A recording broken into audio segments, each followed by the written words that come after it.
जी की फतेह। तो आप गल कर रहे सां कि मन विच सवाल उठना कोई माड़ी गल नहीं।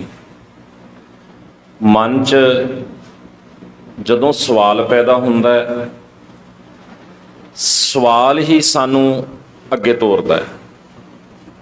जे सवाल नहीं पैदा हुंदा ना तां बंदा अगे तुरदा नहीं, जिथे है उत्थे रहिंदा।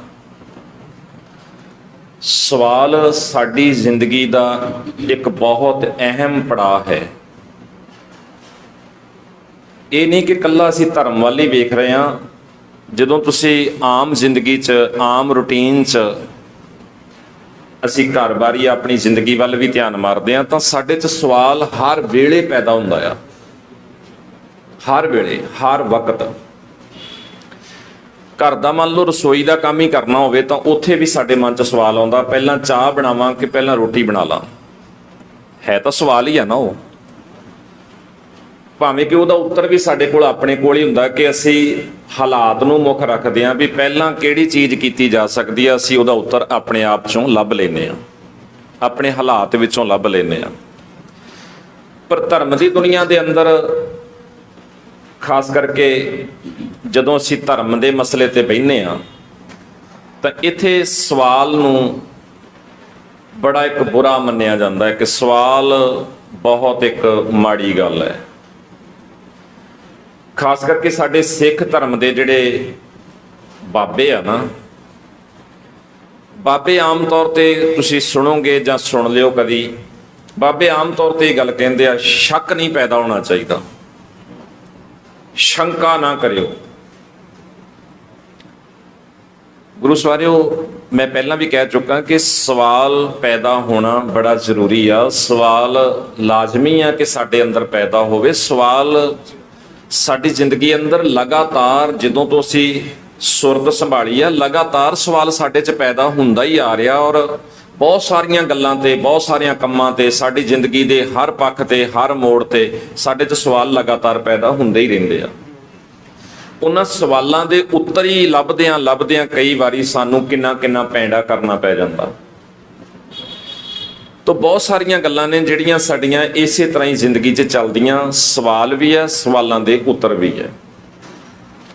हुण असीं धर्म वाले पासे आईए, जिवें बाबे कहंदे कि तुसीं सवाल ना करो। सवाल नहीं होना चाहिए, तुहाडे च शरधा होनी चाहिए है। शरधा के मुताबिक तुसीं जो किया गया, जो तुहाडे समझ आया उहनूं मन लो। तुसीं सारे वीर भैणां बाणी पढ़न वाले हो, समझण वाले हो। गुरु ग्रंथ साहब जी दे पाठ की आरंभता सवाल तो ही शुरू हुंदी है,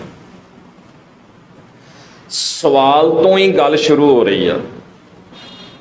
और जे असीं पहले सवाल छड्ड भी लईए तो तुसीं पहली पौड़ी के अखीर ते आके तुसीं सवाल नूं सामने रख लो, किम सचियारा होई है, किम कूड़े टुटे पाल। तो गुरु साहब जी ने एक बार नहीं कि इक्के बारी सवाल किया, बहुत बारी सवाल किया। गुरबाणी पढ़दे तुहानूं बहुत बारी समझ आएगा, बहुत ज्यादा सवाल किए गए। एक शब्द वो पन्ना देखियो, सर्च मारियो, जिहड़ा आपां कल देखदे सी, कौन जिहड़ा जुगते वाला, जिहदे च सवाल ही सवाल सीगे। एक सवाल, एक शब्द दे तुहानूं जे इत्थे ये चल रहा तो उत्थे असीं एक शब्द तुहाडे सामने खोल, इक्के शब्द विच सतगुरु ने किन्ने सवाल पैदा कीते। वो लंबा शब्द है, अष्टपदी है। उस अष्टपदी के पहले 4 बंद सतगुरु ने लड़ीवार सवाल किए, फिर 4 बंद उन्हां सवालों के अगे जवाब दिते गए। तो जे सवाल माड़ा होवे तो सतगुरु सवाल क्यों करना। सिद्ध गोष्ठ बाणी है, सिद्ध गोष्ठ बाणी है, बहुत बारी दर्शन किए होणगे, ना सुनिया होएगा। रामकली राग विच है, गुरु नानक साहब जी दी है।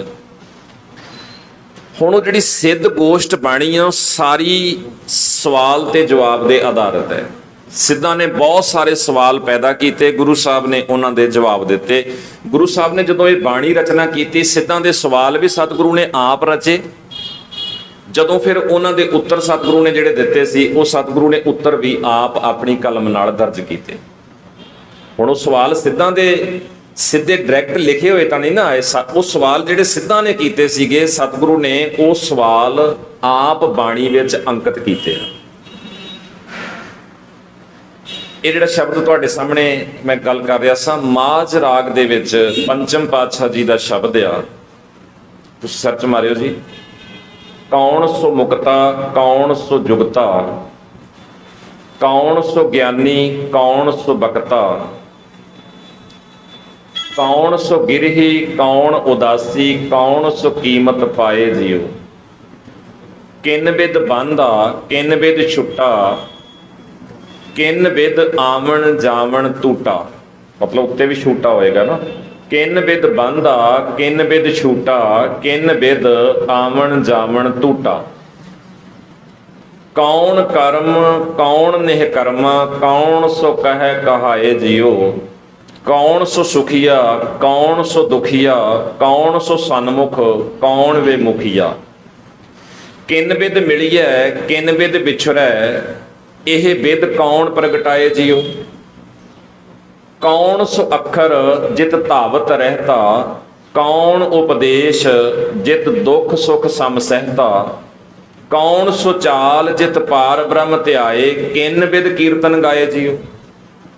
ਇਹ ਚਾਰ ਬੰਦ ਪੂਰੇ ਹੋਏ ਆ।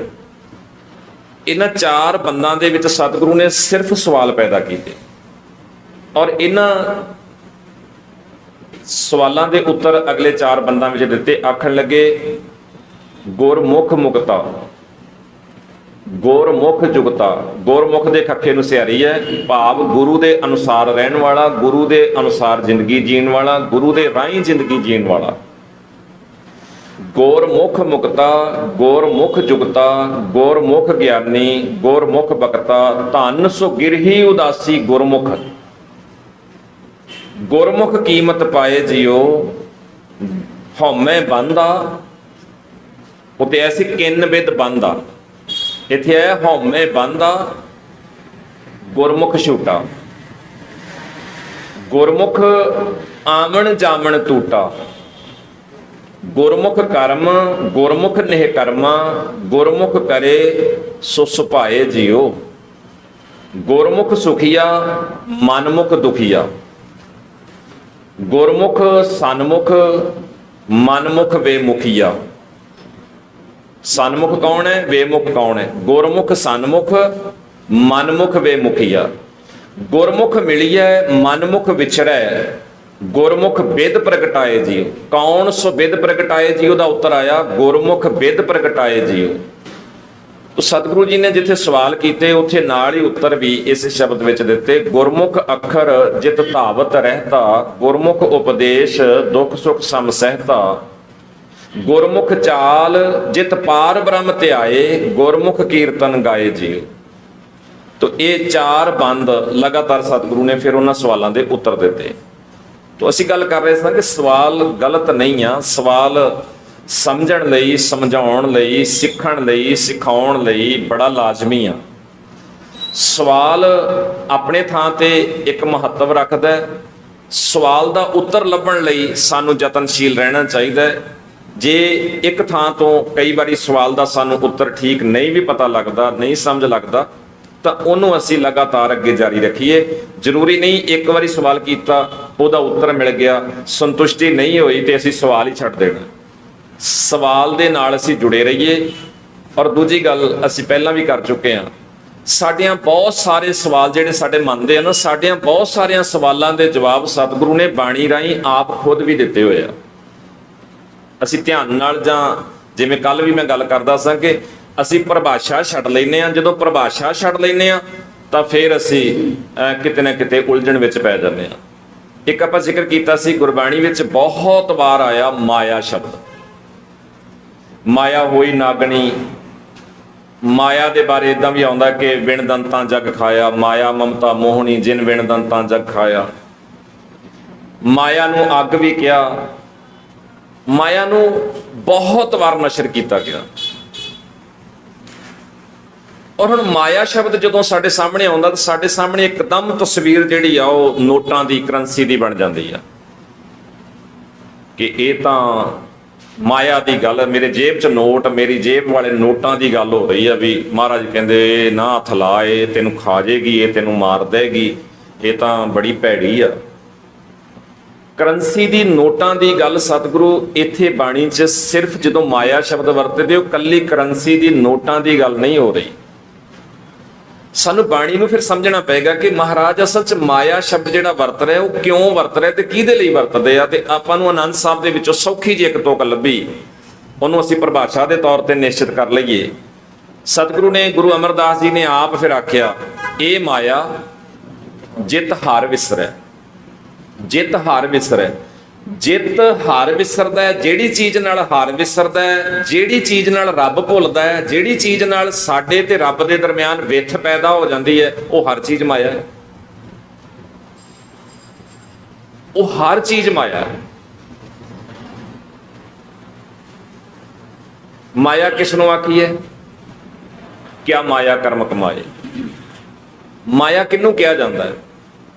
ਮਾਇਆ ਕੀ ਕੰਮ ਕਰਦੀ ਹੈ? ਮਾਇਆ ਕਿਸ ਨੂੰ ਆਖੀ ਹੈ? ਕਿਆ ਮਾਇਆ ਕਰਮ ਕਮਾਏ। ਦੁੱਖ ਸੁੱਖ ਇਹ ਜੀਉ ਬੱਧ ਹੈ, ਹਉਮੈ ਕਰਮ ਕਮਾਏ। ਆਇਆ ਮਾਇਆ। ਤਾਂ ਹੁਣ ਜਿਹੜੀਆਂ ਸਤਿਗੁਰੂ ਨੇ ਇਦਾਂ ਪਰਿਭਾਸ਼ਾ ਦਿੱਤੀਆਂ ਨੇ, ਉਹਨਾਂ ਪਰਿਭਾਸ਼ਾ ਨੂੰ, ਇਹਨਾਂ ਡੈਫੀਨੇਸ਼ਨਾਂ ਨੂੰ ਅੱਖੋਂ ਪਰੋਖੇ ਨਹੀਂ ਕੀਤਾ ਜਾ ਸਕਦਾ। ਇਹਨਾਂ ਡੈਫੀਨੇਸ਼ਨਾਂ ਨੂੰ ਛੱਡ ਕੇ ਅਸੀਂ ਮਾਇਆ ਦੇ ਉੱਤੇ ਫੇਰ ਉਲਝ ਜਾਈਏ ਕਿ ਦੇਖੋ ਜੀ ਮਾਇਆ ਦਾ ਮਤਲਬ ਤਾਂ ਨੋਟ, ਜਾਂ ਨੋਟ ਵੀ ਮਾਇਆ ਹੋ ਸਕਦੇ ਜੇ ਸਾਡੇ ਅੰਦਰ ਦੀ ਵਿੱਥ ਨੂੰ ਰੱਬ ਨਾਲੋਂ ਵਧਾ ਰਹੇ ਆ। ਉਹ ਧੀਆਂ ਪੁੱਤਰ ਵੀ ਹੋ ਸਕਦੇ ਆ, ਕਾਰੋਬਾਰ ਵੀ ਹੋ ਸਕਦਾ, ਕੋਈ ਹੋਰ ਚੀਜ਼ ਵੀ ਹੋ ਸਕਦੀ ਹੈ। ਜਿੱਥੇ ਸਾਡੇ ਅੰਦਰ ਵਿਗਾੜ ਪੈਦਾ ਹੋ ਰਿਹਾ ਤੇ ਅਸੀਂ ਸੱਚ ਨਾਲੋਂ ਟੁੱਟ ਰਹੇ ਹਾਂ, ਸਾਡਾ ਪੱਲਾ ਰੱਬ ਵਾਲਾ ਢਿੱਲਾ ਪੈ ਰਿਹਾ, ਉਹ ਹਰ ਚੀਜ਼ ਮਾਇਆ ਬਣੇਗੀ। ਸੋ ਬਹੁਤ ਸਾਰੇ ਸਵਾਲ ਤੁਹਾਡੇ ਸਾਡੇ ਕੋਲ ਪਹੁੰਚੇ ਆ, ਉਹਨਾਂ ਸਵਾਲਾਂ ਦੇ ਅਸੀਂ ਸਹਿਜੇ ਸਹਿਜੇ ਚਰਚਾ ਕਰਾਂਗੇ। ਅਸੀਂ ਭੈਣ ਜੀ ਕਮਲਜੀਤ ਕੌਰ, ਗੁਰਜੀਤ ਸਿੰਘ, ਅਸੀਂ ਕੋਸ਼ਿਸ਼ ਕਰਾਂਗੇ ਕਿ ਜਿਹੜੇ ਤੁਸੀਂ ਸਵਾਲ ਸਾਡੇ ਤੱਕ ਪੁੱਜਦੇ ਕੀਤੇ ਆ, ਉਹਨਾਂ ਸਵਾਲਾਂ ਨੂੰ ਅਸੀਂ ਚਰਚਾ ਵਿੱਚ ਲੈ ਕੇ ਤੁਹਾਡੇ ਨਾਲ ਗੱਲਬਾਤ ਕਰ ਸਕੀਏ। ਇਹ ਇੱਕ ਕੋਸ਼ਿਸ਼ ਹੈ ਜੀ। ਅਗਰ ਤੁਹਾਡੇ ਮਨ 'ਚ ਕੋਈ ਜਿਹੜਾ ਕਿਸੇ ਵੀ ਸਵਾਲ ਦੇ ਪ੍ਰਤੀ ਹੋਰ ਸਵਾਲ ਪੈਦਾ ਹੋ ਜਾਂਦਾ, ਜਾਂ ਉਸ ਸਵਾਲ ਦੇ ਪ੍ਰਤੀ ਸਾਡੀ ਸੰਤੁਸ਼ਟੀ ਨਹੀਂ ਹੁੰਦੀ, ਤਾਂ ਜ਼ਰੂਰੀ ਨਹੀਂ ਕਿ ਅਸੀਂ ਜੋ ਕਹਿ ਰਹੇ ਹਾਂ ਉਹਦੇ ਨਾਲ ਤੁਸੀਂ ਸਹਿਮਤੀ ਹੋ ਕੇ ਤੁਰੋ। ਇੱਕ ਤੁਹਾਡਾ ਸਵਾਲ ਆਇਆ ਔਰ ਜਿੰਨੀ ਕੁ ਸਾਨੂੰ ਸਮਝ ਲੱਗੀ, ਅਸੀਂ ਉਸ ਸਮਝ ਦੇ ਮੁਤਾਬਕ ਤੁਹਾਡੇ ਨਾਲ ਵਿਚਾਰ ਕਰਨ ਦੀ ਕੋਸ਼ਿਸ਼ ਕਰਾਂਗੇ। ਅਸੀਂ ਇਹ ਵੀ ਕੋਸ਼ਿਸ਼ ਕਰਾਂਗੇ ਕਿ ਤੁਹਾਡੇ ਇਹਨਾਂ ਸਵਾਲਾਂ ਦੇ ਉੱਤਰ ਲਗਭਗ ਅਸੀਂ ਬਾਣੀ ਨੂੰ ਸਾਹਮਣੇ ਰੱਖ ਕੇ, ਬਾਣੀ ਦੇ ਸ਼ਬਦਾਂ ਨੂੰ ਸਾਹਮਣੇ ਰੱਖ ਕੇ ਤੁਹਾਡੇ ਸਾਹਮਣੇ ਅਸੀਂ ਉੱਤਰ ਦਈਏ। ਕੋਈ ਵੀ ਆਪਣੇ ਵੱਲੋਂ ਜਾਂ ਆਸੇ-ਪਾਸੇ ਵਿੱਚੋਂ ਹੋਰ ਗੱਲ ਅਸੀਂ ਬਹੁਤੀ ਨਾ ਕਰੀਏ। ਸੋ ਆਓ ਅਸੀਂ ਸਵਾਲਾਂ ਵੱਲ ਮੁੜਦੇ ਹਾਂ ਜੀ। ਤੋ ਕੋਸ਼ਿਸ਼ ਕਰਾਂਗੇ ਕਿ ਅਸੀਂ ਜਿੰਨਾ ਕਿ ਸਾਨੂੰ ਸਮਝ ਲੱਗੀ ਉਹ ਤੁਹਾਡੇ ਨਾਲ ਸਾਂਝੇ ਕਰ ਸਕੀਏ। ਹਾਂਜੀ ਹਾਂਜੀ, ਪਹਿਲਾ ਸਵਾਲ ਹੈ ਜੀ, ਜੋ ਤੁਧ ਭਾਣਾ ਜਨਤ ਸੋ ਬੁੱਧ ਬੁਝੇ। ਇਸ ਪੌੜੀ ਜਾਏ ਭਾਣਾ ਸ਼ਬਦ ਦਾ ਮਤਲਬ ਕੀ ਹੈ? ਇਹਨੂੰ ਥੋੜਾ ਖੋਲ ਕੇ ਸਮਝਾਇਆ। ਭਾਣਾ ਸ਼ਬਦ ਗੁਰੂ ਗ੍ਰੰਥ ਸਾਹਿਬ ਜੀ ਦੀ ਬਾਣੀ 'ਚ ਬਹੁਤ ਵਾਰੀ ਵਰਤਿਆ, ਪਰ ਜਿਹੜੀ ਸਾਡੀ ਸਮਾਜਿਕ ਬਣਤਰ ਹੈ, ਸਾਡੀ ਸਮਾਜਿਕ ਬਣਤਰ, ਸਾਡੇ ਸਮਾਜਿਕ ਰਹਿਣ ਸਹਿਣ, ਸਾਡੇ ਸਮਾਜਿਕ ਬੋਲ ਚਾਲ ਦੇ ਵਿੱਚ ਜਦੋਂ ਅਸੀਂ ਭਾਣਾ ਸ਼ਬਦ ਦੀ ਵਰਤੋਂ ਕਰਦੇ ਹਾਂ ਤੇ ਸਾਡੇ ਸਾਹਮਣੇ ਸਿਰਫ ਇੱਕੋ ਤਸਵੀਰ ਖੁੱਲਦੀ ਹੈ। ਜਿੱਥੇ ਨੁਕਸਾਨ ਹੋਇਆ, ਜਿੱਥੇ ਕੋਈ ਪ੍ਰਾਣੀ ਚੜਾਈ ਕਰ ਗਿਆ, ਅਸੀਂ ਸਿਰਫ ਭਾਣਾ ਉੱਥੇ ਵਰਤ ਰਹੇ ਹਾਂ। ਜਦੋਂ ਕੋਈ ਪ੍ਰਾਣੀ ਚੜਾਈ ਕਰ ਜਾਏ, ਨੁਕਸਾਨ ਹੋ ਜਾਏ, ਅਸੀਂ ਕਹਿੰਦੇ ਭਾਣਾ ਆ ਰੱਬ ਦਾ, ਭਾਣਾ ਮੰਨਣਾ ਪੈਣਾ ਆ, ਭਾਣਾ ਮੰਨਣਾ ਚਾਹੀਦਾ ਆ, ਭਾਣੇ ਨੂੰ ਕੌਣ ਮੋੜ ਸਕਦਾ ਆ, ਇਹੋ ਜਿਹੀਆਂ ਅਸੀਂ ਗੱਲਾਂ ਕਰਦੇ ਹਾਂ। ਪਰ ਜਿੰਨੇ ਵੀ ਅਸੀਂ ਮਾਈ ਭਾਈ ਬੈਠੇ ਆ, ਕਿਸੇ ਦੇ ਘਰੇ ਕੋਈ ਬੱਚਾ ਪੈਦਾ ਹੋਵੇ ਤੇ ਉੱਥੇ ਉਹਨਾਂ ਦੇ ਘਰ ਜਾ ਕੇ ਵਧਾਈ ਦੇਣ ਗਿਆ, ਤੁਸੀਂ ਮੁਬਾਰਕ ਦੇਣ ਗਿਆ, ਉਹਨਾਂ ਨੂੰ ਕਹੋ ਵੀ ਬੜਾ ਅਕਾਲ ਪੁਰਖ ਦਾ ਭਾਣਾ ਹੋਇਆ। ਮੈਨੂੰ ਨਹੀਂ ਲੱਗਦਾ ਕਿ ਸਾਨੂੰ ਚਾਹ ਪਿਆਉਣਗੇ, ਸਗੋਂ ਉਲਟਾ ਧੱਕਾ ਮਾਰ ਕੇ ਬਾਹਰ ਕੱਢਣਗੇ ਵੀ ਸਾਡੇ ਘਰੇ ਖੁਸ਼ੀ ਰੱਬ ਨੇ ਦਿੱਤੀ, ਤੁਸੀਂ ਉਹਨੂੰ ਭਾਣਾ ਸ਼ਬਦ ਕਹਿੰਦੇ ਹੋ, ਤੁਸੀਂ ਕਹਿੰਦੇ ਹੋ ਭਾਣਾ ਵਰਤ ਗਿਆ। ਪਰ ਜਦੋਂ ਅਸੀਂ ਬਾਣੀ ਨੂੰ ਪੜ੍ਹਦੇ ਹਾਂ ਤੇ ਮਹਾਰਾਜ ਕਹਿੰਦੇ ਨੇ ਜੰਮਣ ਮਰਨਾ ਹੁਕਮ ਹੈ, ਭਾਣੇ ਆਵੇ ਜਾਏ। ਜੰਮਣਾ ਵੀ ਭਾਣਾ ਆ, ਮਰਨਾ ਵੀ ਭਾਣਾ ਆ। ਤਾਂ ਅਸੀਂ ਇੱਕੋ ਸ਼ਬਦ ਜਿਹੜਾ ਉਹ ਫਿੱਟ ਕਰਕੇ ਰੱਖਿਆ ਕਿ ਸਿਰਫ ਮਰਨ ਨੂੰ ਹੀ ਭਾਣਾ ਕਹਿੰਦੇ ਆ, ਜੰਮਣ ਨੂੰ ਜਾਂ ਚੰਗੇ ਹੋਰ ਕਿਸੇ ਪੱਖ ਨੂੰ ਜਾਂ ਖੁਸ਼ੀ ਦੇ ਕਿਸੇ ਹੋਰ ਮਾਹੌਲ ਨੂੰ ਅਸੀਂ ਭਾਣਾ ਨਹੀਂ ਮੰਨ ਰਹੇ। ਭਾਣੇ ਦਾ ਅਰਥ ਹੈ ਹੁਕਮ, ਭਾਣੇ ਦਾ ਅਰਥ ਹੈ ਹੁਕਮ, ਭਾਣੇ ਦਾ ਅਰਥ ਹੈ ਰਜਾ। ਇਹ ਸਾਰੇ ਸਮਰਥੀ ਨੇ। ਅਸੀਂ ਰਜਾ ਵਰਤਦੇ ਹਾਂ, ਰਜਾ, ਰਜਾ ਦਾ ਅਰਥ ਵੀ ਭਾਣਾ ਹੈ। ਅਸੀਂ ਹੁਕਮ ਵਰਤਦੇ ਹਾਂ, ਹੁਕਮ ਦਾ ਅਰਥ ਵੀ ਭਾਣਾ ਹੈ, ਭਾਣੇ ਦਾ ਅਰਥ ਵੀ ਭਾਣਾ ਹੈ। ਤਾਂ ਜਦੋਂ ਅਸੀਂ ਸਤਿਗੁਰੂ ਜੀ ਦੀ ਬਾਣੀ ਨੂੰ ਪੜ੍ਹਦੇ ਹਾਂ ਤਾਂ ਸਾਨੂੰ ਕਿਤੇ ਵੀ ਕੋਈ ਵੀ ਇਦਾਂ ਦਾ ਫਰਕ ਕਿਤੇ ਵੀ ਨਜ਼ਰ ਨਹੀਂ ਆਉਂਦਾ ਕਿ ਮਹਾਰਾਜ ਜੀ ਨੇ ਕੇਵਲ ਇਹਨੂੰ ਬੁਰੇ ਲਈ ਵਰਤਿਆ ਜਾਂ ਮਾੜੇ ਲਈ ਵਰਤਿਆ। ਸਤਿਗੁਰੂ ਦਾ ਕਹਿਣ ਦਾ ਮਤਲਬ ਹੈ ਕਿ ਜੋ ਕੁਝ ਵੀ ਸੰਸਾਰ ਦਾ ਇਹ ਸਿਲਸਿਲਾ ਚੱਲ ਰਿਹਾ ਹੈ, ਇਹ ਸਾਰਾ ਭਾਣੇ ਦੇ ਅਧੀਨ ਹੀ ਚੱਲ ਰਿਹਾ ਹੈ, ਭਾਣੇ ਦੇ ਅਨੁਸਾਰ ਹੀ ਚੱਲ ਰਿਹਾ ਹੈ। ਉਹਨੂੰ ਭਾਣਾ ਕਹੋ, ਉਹਨੂੰ ਹੁਕਮ ਕਹੋ, ਉਹਨੂੰ ਰਜਾ ਕਹੋ, ਇਹ ਸਾਰੇ ਸ਼ਬਦ ਸਾਮਰਥੀ ਆ। ਸਤਿਗੁਰੂ ਨੇ ਬਹੁਤ ਭੰਡਾਰ ਸ਼ਬਦਾਂ ਦੇ ਇਦਾਂ ਵਰਤੇ ਆ। ਇੱਕ ਗੱਲ ਨੂੰ ਸਮਝਾਉਣ ਲਈ ਸਤਿਗੁਰੂ ਨੇ ਇੱਕੇ ਚੀਜ਼ ਨੂੰ ਕਈਆਂ ਕਈਆਂ ਸ਼ਬਦਾਂ ਦੇ ਵਿੱਚ ਬਿਆਨ ਕੀਤਾ ਹੋਇਆ। ਤੁਸੀਂ ਪਾਠ ਕਰਦੇ ਹੋ, ਤੁਹਾਨੂੰ ਪਤਾ ਹੋਏਗਾ ਸ੍ਰਿਸ਼ਟੀ ਸ਼ਬਦ ਆ ਰਿਹਾ। ਸ੍ਰਿਸ਼ਟੀ, ਸ੍ਰਿਸ਼ਟੀ ਦਾ ਅਰਥ ਹੈ ਆ ਸਾਡੀ ਸ੍ਰਿਸ਼ਟੀ। ਪਰ ਆਪਾਂ ਬਾਣੀ ਦੇ ਵਿੱਚ ਹੀ ਪੜ੍ਹਦੇ ਆਂ ਵੀ ਸਿਰਠੀ ਵੀ ਆ ਰਿਹਾ, ਜਗਤ ਵੀ ਆ ਰਿਹਾ ਹੈ ਨਾ ਜੀ। ਤਾਂ ਹੁਣ ਇੱਕੋ ਚੀਜ਼ ਆ ਸ੍ਰਿਸ਼ਟੀ ਹੈ, ਸ੍ਰਿਸ਼ਟੀ ਨੂੰ ਸਿਰਠੀ ਵੀ ਲਿਖਿਆ ਮਿਲ ਰਿਹਾ, ਜਗਤ ਲਿਖਿਆ ਵੀ ਮਿਲ ਰਿਹਾ। ਸਾਨੂੰ ਕਈ ਸ਼ਬਦਾਂ ਦੇ ਰੂਪ ਜਿਹੜੇ ਆ ਉਹ ਇਦਾਂ ਦੇ ਮਿਲ ਜਾਣਗੇ। ਹੁਣ ਗੱਲ ਤਾਂ ਸ੍ਰਿਸ਼ਟੀ ਦੀ ਹੈ ਨਾ, ਗੱਲ ਤਾਂ ਦੁਨੀਆ ਦੀ ਹੈ ਨਾ, ਇਸ ਸਾਰੇ ਸਿਲਸਿਲੇ ਦੀ ਹੈ ਨਾ। ਤਾਂ ਸਤਿਗੁਰੂ ਕੋਲ ਬੜਾ ਵੱਡਾ ਸ਼ਬਦ ਭੰਡਾਰ ਹੈ। ਜਦੋਂ ਮਹਾਰਾਜ ਕਿਸੇ ਇੱਕ ਚੀਜ਼ ਨੂੰ ਬਿਆਨ ਕਰਦੇ ਆ ਤਾਂ ਉਦੋਂ ਬਹੁਤ ਸਾਰੇ ਸ਼ਬਦਾਂ ਦੀ ਇਦਾਂ ਵਰਤੋਂ ਵੱਖਰੇ ਵੱਖਰੇ ਰੂਪਾਂ 'ਚ ਕਰਦੇ ਆ। ਹਾਂਜੀ, ਅਗਲਾ ਸਵਾਲ ਹੈ ਜੀ, ਜਨ ਨਾਨਕ ਜਿਸ ਦਾ ਮਸਤਕ ਭਾਗ ਤੁਰ ਲਿਖਿਆ ਸੋ ਸਿੱਖ ਗੁਰੂ ਪਾਇਆ। ਮਸਤਕ ਭਾਗ ਦਾ ਮਤਲਬ ਮੱਥੇ ਦੇ ਭਾਗ, ਜਿਹਦੇ ਲਿਖੇ ਹੋਣ ਉਹ ਗੁਰੂ ਕੋਲ ਜੀ। ਪਹਿਲੀ ਗੱਲ ਤਾਂ ਮਸਤਕ ਦਾ ਮਤਲਬ ਮੱਥਾ। ਮੈਨੂੰ ਪਤਾ ਨਹੀਂ ਤੁਹਾਡੇ ਇੱਥੇ ਕਿੱਦਾਂ ਜਾਂ ਕਿਵੇਂ ਕਦੀ ਤੁਸੀਂ ਸੁਣਿਆ ਜਾਂ ਪੜ੍ਹਿਆ ਜਾਂ ਨਹੀਂ। ਸਾਡੇ ਪਿੰਡਾਂ ਦੇ ਵਿੱਚ ਆਮ ਇੱਕ ਲੋਕਾਂ ਦੀ ਧਾਰਨਾ ਆ, ਲੋਕਾਂ ਦਾ ਇੱਕ ਵਿਸ਼ਵਾਸ ਇਦਾਂ ਦਾ ਆ। ਉਹ ਕਹਿੰਦੇ ਜਦੋਂ ਕੋਈ ਪੁਰਾਣੀ ਚੜ੍ਹਾਈ ਕਰ ਜਾਂਦਾ, ਸੰਸਕਾਰ ਹੁੰਦਾ, ਤੇ ਸੰਸਕਾਰ ਤੋਂ ਬਾਅਦ ਬਾਕੀ ਜਿਹੜਾ ਅਖੀਰ ਤੇ ਸਵਾਹ ਜਾਂ ਹੱਡੀਆਂ ਬਾਕੀ ਬਚ ਗਈਆਂ, ਉਹ ਕਹਿੰਦੇ ਜਿਹੜਾ ਆਹ ਸਿਰ ਵਾਲੀ ਮੱਥੇ ਵਾਲੀ ਹੱਡੀ ਆ, ਜੇ ਕਿਤੇ ਉਹ ਸਾਡੇ ਹੱਥ 'ਚ ਟੁਕੜੀ ਉਹ ਬਾਅਦ 'ਚ ਆ ਜਾਏ ਤੇ ਕਹਿੰਦੇ ਉਹਨੂੰ ਤੁਸੀਂ ਵੇਖੋ ਧਿਆਨ ਨਾਲ ਤਾਂ ਉਹਦੇ ਉੱਤੇ ਤੁਹਾਨੂੰ ਇਦਾਂ ਲਕੀਰਾਂ ਵੱਜੀਆਂ ਮਿਲਦੀਆਂ, ਪੜੀਆਂ ਨਹੀਂ ਜਾਂਦੀਆਂ। ਉਹ ਕਹਿੰਦੇ ਆ ਵੀ ਇਹ ਮੱਥੇ ਦੇ ਭਾਗ ਸੀਗੇ ਜਿਹੜੇ ਨਾ ਵੇਖੋ ਅੰਦਰਵਾਰ ਐ, ਇਸ ਹੱਡੀ ਦੇ ਅੰਦਰਵਾਰ ਆ ਵੇਖੋ ਹੁਣ ਨਜ਼ਰ ਆ ਰਿਹਾ। ਬੰਦਾ ਸੜ ਗਿਆ, ਸਾਰਾ ਕੁਝ ਸੜ ਗਿਆ, ਤੇ ਭਾਗ ਉਹ ਅਜੇ ਵੀ ਹੱਡੀ ਨਾਲ ਲੱਗੇ ਹੋਏ ਆ। ਉਹ ਭਾਗ ਨਹੀਂ ਸੀਗੇ ਅਸਲ 'ਚ। ਸਾਡੇ ਇਸ ਦਿਮਾਗ ਦੇ ਅੰਦਰ ਬਹੁਤ ਸਾਰੀਆਂ ਨਾੜਾਂ ਨੇ। ਜਦੋਂ ਸੇਕ ਲੱਗਦਾ ਆ ਤਾਂ ਸਾਰਾ ਕੁਝ ਮੱਚਣਾ ਸ਼ੁਰੂ ਹੁੰਦਾ ਆ, ਤਾਂ ਉਹ ਨਾੜਾਂ ਜਿਹੜੀਆਂ ਹੱਡੀਆਂ ਦੇ ਨਾਲ ਲੱਗ ਗਈਆਂ ਉਹ ਸੜ ਤਾਂ ਗਈਆਂ, ਪਰ ਉਹਨਾਂ ਦੀਆਂ ਲਕੀਰਾਂ ਜਾਂ ਉਹਨਾਂ ਦੇ ਪਰਛਾਵੇਂ ਜਾਂ ਉਹਨਾਂ ਵੱਲੋਂ ਜਿਹੜਾ ਧੂਆਂ ਜਾਂ ਕੁਛ ਇਦਾਂ ਦਾ ਰਹਿ ਗਿਆ, ਉਹ ਮਾੜਾ ਮਾੜਾ ਹੱਡੀ ਦੇ ਨਾਲ ਕਿਸੇ ਨਾਲ ਰਹਿ ਗਿਆ। ਉਹ ਕੁਛ ਲਿਖਿਆ ਹੋਇਆ ਕਲਮ ਨਾਲ ਨਹੀਂ ਹੈਗਾ, ਉਹ ਕੋਈ ਇਦਾਂ ਦੀ ਲਿਖੀ ਹੋਈ ਸਿਆਹੀ ਨਾਲ ਨਹੀਂ ਹੈਗਾ। ਇਹ ਸਾਡੇ ਭਰਮ ਸੀਗੇ, ਪਾਏ ਗਏ, ਪਾਉਣ ਵਾਲਿਆਂ ਪਾਤੇ, ਮੰਨਣ ਵਾਲਿਆਂ ਮੰਨ ਲੈ। ਅਸਲ 'ਚ ਕੀ ਹੈ, ਐਸ ਮੱਥੇ ਦੇ ਪਿੱਛੇ ਸਾਡਾ ਦਿਮਾਗ, ਸਾਡੇ ਖਿਆਲ, ਸਾਡਾ ਵਿਚਾਰ, ਸਾਡਾ ਸਾਰੇ ਸਰੀਰ ਦਾ ਜਿੰਨਾ ਸੈਟਅਪ ਹੈ ਇੱਥੋਂ ਚੱਲਦਾ, ਦਿਮਾਗ ਤੋਂ। ਜੇ ਅਸੀਂ ਇਹ ਉਂਗਲਾਂ ਹਿਲਾ ਰਹੇ ਹਾਂ ਤਾਂ ਇਹ ਉਂਗਲਾਂ ਆਪਣੇ ਆਪ 'ਚ ਨਹੀਂ ਹਿਲ ਰਹੀਆਂ, ਅਸਲ 'ਚ ਇੱਥੋਂ ਦਿਮਾਗ ਤੋਂ ਡਾਇਰੈਕਸ਼ਨ ਆ ਤਾਂ ਉਂਗਲਾਂ ਹਿਲਦੀਆਂ। ਜੇ ਅਸੀਂ ਪੈਰ ਪੁੱਟਦੇ ਹਾਂ, ਕਦਮ ਪੁੱਟਦੇ ਹਾਂ, ਤਾਂ ਕਦਮ ਆਪਣੇ ਆਪ 'ਚ, ਪੈਰ ਦੇ ਵਿੱਚ ਕੋਈ ਤਾਕਤ ਨਹੀਂ ਕਿ ਇਹ ਪੈਰ ਆਪਣੇ ਆਪ ਅੱਗੇ ਚਲੇ ਜਾਏ। ਇਹ ਦਿਮਾਗ ਦੀ ਸਾਰੀ ਖੇਡ ਹੈ। ਦਿਮਾਗ ਜਿੰਨਾ ਸਾਰੀ ਹਲਚਲ ਸਰੀਰ ਦੀ ਆ ਉਹ ਸਾਰੀ ਦਿਮਾਗ ਕਰਵਾ ਰਿਹਾ। ਜਿੰਨੀ ਗੱਲਬਾਤ ਦੁੱਖ ਤਕਲੀਫ ਪੈਰ 'ਚ ਕੰਡਾ ਵੀ ਵੱਜ ਜਾਏ ਤੇ ਉਹ ਪੈਰ ਨੂੰ ਕੋਈ ਮਤਲਬ ਨਹੀਂਗਾ ਕੰਡਾ ਵੱਜਾ ਕਿ ਨਹੀਂ ਵੱਜਾ, ਪਰ ਪੈਰ ਦਾ ਜਿਹੜਾ ਸਾਰਾ ਕਨੈਕਸ਼ਨ ਹੈ ਦਿਮਾਗ ਨਾਲ ਹੈ। ਸਾਡੇ ਸਰੀਰ ਦੇ ਅੰਦਰ ਇੱਕ ਸਿਲਸਿਲਾ ਬਣਿਆ ਹੋਇਆ ਹੈ। ਉਸ ਤੁਰੰਤ ਇੱਕ ਖਬਰ ਜਿਹੜੀ ਆ, ਤੁਸੀਂ ਦੇਖੋ ਕਿੰਨੀ ਛੇਤੀ ਪੈਰ 'ਚ ਕੰਡਾ ਵੱਜਾ, ਤੁਰੰਤ ਖਬਰ ਜਿਹੜੀ ਆ ਉਹ ਦਿਮਾਗ ਤੱਕ ਪਹੁੰਚ ਗਈ। ਦਿਮਾਗ ਉਸ ਚੀਜ਼ ਨੂੰ ਮਹਿਸੂਸ ਕਰਦਾ। ਉਹ ਅਸਲ 'ਚ ਪੈਰ ਦੇ ਕੰਡੇ ਦੀ ਪੀੜ ਦਾ ਕਨੈਕਸ਼ਨ ਦਿਮਾਗ ਨਾਲ ਜੁੜਿਆ ਹੋਇਆ ਹੈ। ਦਿਮਾਗ ਕਰਕੇ ਹੀ ਸਾਨੂੰ ਪੈਰ ਦੀ ਪੀੜ ਜਿਹੜੀ ਆ ਉਹ ਮਹਿਸੂਸ ਹੁੰਦੀ ਆ। ਤੋ ਸਾਡਾ ਇਹ ਜਿਹੜਾ ਸਿਲਸਿਲਾ ਆ, ਇਹ ਅਕਾਲ ਪੁਰਖ ਜੀ ਨੇ ਬੜਾ ਸੋਹਣਾ ਬਣਾਇਆ। ਔਰ ਦਿਮਾਗ ਦੇ ਪਿੱਛੇ ਜਿਹੜੀ ਸਾਡੀ ਜਿੰਨੀ ਕਾਰਵਾਈ ਹੈ, ਜਿੰਨਾ ਸਾਡੀ ਸੋਚ ਹੈ, ਸਾਡੀ ਮੱਤ ਹੈ, ਸਾਡੇ ਖਿਆਲ ਹੈ, ਸਾਡੀ ਅਕਲ ਹੈ, ਇਹਨੂੰ ਕੋਈ ਵੀ ਸ਼ਬਦ ਅਸੀਂ ਦਈਏ, ਉਹ ਇਸ ਮੱਥੇ ਦੇ ਪਿੱਛੇ ਚੱਲ ਰਹੀ ਆ। ਹੁਣ ਇਸ ਮੱਥੇ ਦੇ ਵਿੱਚ ਖਿਆਲ ਚੰਗੇ ਵੀ ਹੋ ਸਕਦੇ ਆ, ਖਿਆਲ ਮਾੜੇ ਵੀ ਹੋ ਸਕਦੇ ਆ। ਜੇ ਅਸੀਂ ਖਿਆਲ ਸਤਿਗੁਰੂ ਜੀ ਵਾਲੇ ਲੈਣੇ ਸ਼ੁਰੂ ਕਰੀਏ ਤਾਂ ਭਾਗ ਜਾਗਣੇ ਸ਼ੁਰੂ ਹੋਏ।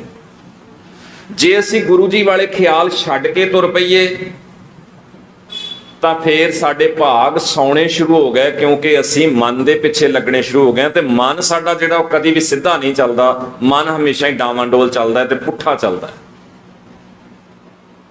ਮਨ ਸਿੱਧਾ ਸਿਰਫ ਗੁਰੂ ਦੀ ਵਿਚਾਰ ਨਾਲ ਹੀ ਚੱਲਦਾ ਹੈ। ਜੇ ਆਪੇ ਚੱਲਦਾ ਹੈ ਤਾਂ ਇਹ ਪੁੱਠਾ ਚੱਲਦਾ ਹੈ, ਇਹ ਗਲਤ ਚੱਲਦਾ ਹੈ, ਸਹੀ ਡਾਇਰੈਕਸ਼ਨ ਵਿੱਚ ਨਹੀਂ ਚੱਲਦਾ। ਖਿਆਲ ਗੰਧਲੇ ਪੈਦਾ ਕਰਦਾ ਹੈ, ਮਾੜੇ ਖਿਆਲ ਪੈਦਾ ਕਰਦਾ ਹੈ। ਗੁਰੂ ਰਾਮਦਾਸ ਜੀ ਦਾ ਸ਼ਬਦ ਤੁਸੀਂ ਰੋਜ਼ ਪੜ੍ਹਦੇ ਹੋ ਸੋਦਰ ਬਾਣੀ ਦੇ ਅੰਦਰ। ਔਰ ਜਦੋਂ ਗੁਰੂ ਰਾਮਦਾਸ ਜੀ ਦਾ ਸ਼ਬਦ ਸੋਦਰ ਬਾਣੀ ਵਿੱਚੋਂ ਪੜ੍ਹਦੇ ਹੋ ਤੇ ਉੱਥੇ ਧਿਆਨ ਨਾਲ ਵੇਖੋ ਮਹਾਰਾਜ ਨੇ ਕੀ ਆਖਿਆ।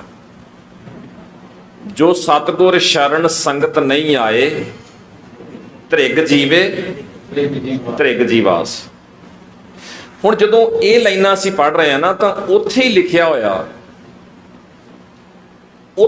ਹੋਇਆ ਭਾਈ ਜਿਹੜੇ ਗੁਰੂ ਦੀ ਸ਼ਰਨ ਨਹੀਂ ਆਏ ਨਾ, ਇਹਨਾਂ ਦੇ ਭਾਗ ਮੰਦੇ ਆ।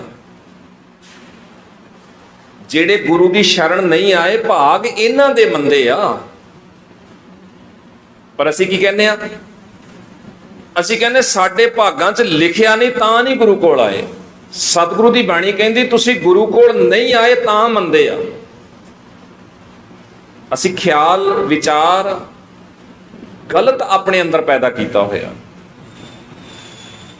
ਇਹ ਸ਼ਬਦ ਨੂੰ ਸਰਚ ਮਾਰਿਓ ਤੁਸੀਂ, ਉਹ ਸ਼ਬਦ ਸਾਰਾ ਵੇਖੋ ਧਿਆਨ ਨਾਲ।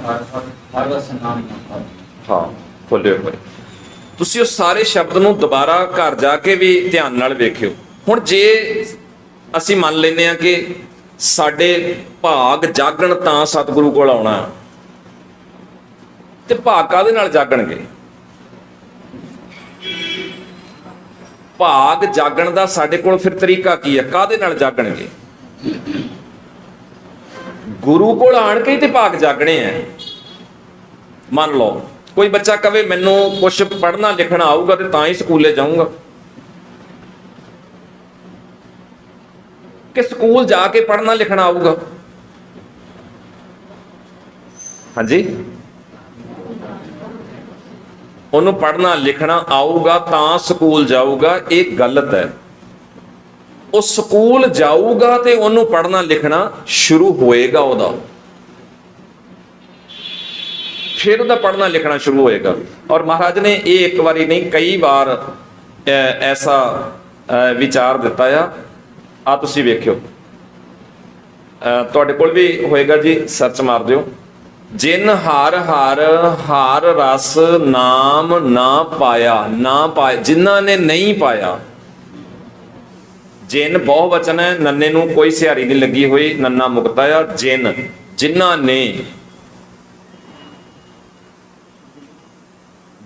ਨੇ ਹਰ ਨਾਮ ਰਸ ਨਹੀਂ ਪਾਇਆ। ਅੱਗੇ ਕੀ ਪਾਠ ਹੈ ਜੀ? ਤੇ ਭਾਗਹੀਣ, ਰੁਕੋ ਕਾਹਲੀ ਨਾ ਕਰੋ, ਤੇ ਭਾਗਹੀਣ ਜਿਨ੍ਹਾਂ ਨੇ ਨਹੀਂ ਪਾਇਆ ਰਸ ਸਤਿਗੁਰੂ ਕੋਲ ਆਣ ਕੇ, ਸਤਿਗੁਰੂ ਦੀ ਸੰਗਤ ਵਿੱਚ ਆ ਕੇ ਨਾਮ ਰਸ ਪ੍ਰਾਪਤ ਨਹੀਂ ਕੀਤਾ, ਤੇ ਭਾਗਹੀਣ, ਉਹ ਆ ਭਾਗਹੀਣ।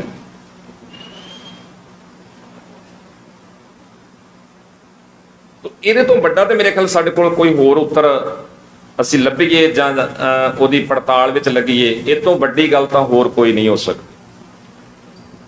ਤੇ ਭਾਗਹੀਣ ਜਮ ਪਾਸ। ਜਮ ਪਾਸ ਕੌਣ ਹੈ ਤੇ ਭਾਗਹੀਣ ਕੌਣ ਹੈ? ਜਿਨੇ ਨਾਮ ਰਸ ਪ੍ਰਾਪਤ ਨਹੀਂ ਕੀਤਾ। ਤੁਸੀਂ ਵੀ ਬੋਲ ਸਕਦੇ ਹੋ, ਕੋਈ ਨਹੀਂ। ਲੋਭ ਵਿਕਾਰ ਜਿਨ੍ਹਾਂ ਮਨ ਲਾਗਾ, ਹਰ ਵਿਸਰਿਆ ਪੁਰਖ ਚੰਗੇਰਾ। ਓਏ ਮਨਮੁਖ ਮੂੜ ਅਗਿਆਨੀ ਕਹੀਐ, ਤਿਨ ਮਸਤਕ ਭਾਗ ਮੰਦੇਰਾ। ਠੀਕ ਹੈ ਜੀ, ਇਹ ਸ਼ਬਦ ਮੈਂ ਫਿਰ ਇੱਕ ਵਾਰੀ ਬੋਲਦਾ। ਲੋਭ ਵਿਕਾਰ ਜਿਨ੍ਹਾਂ ਮਨ ਲਾਗਾ, ਹਰ ਵਿਸਰਿਆ ਪੁਰਖ ਚੰਗੇਰਾ। ਓਏ ਮਨਮੁਖ ਮੂੜ ਅਗਿਆਨੀ ਕਹੀਐ, ਤਿਨ ਮਸਤਕ ਭਾਗ ਮੰਦੇਰਾ। ਉਹਨਾਂ ਦੇ ਮਸਤਕ ਦਾ ਭਾਗ ਮੰਦੇਰਾ ਆ, ਜਿਹੜੇ ਲੋਭ ਇਤਿਆਦਿਕ ਵਿਕਾਰਾਂ ਦੇ ਵਿੱਚ ਲੱਗ ਗਏ ਨੇ, ਉਹਨਾਂ ਦਾ ਮਾੜਾ ਭਾਗ ਆ।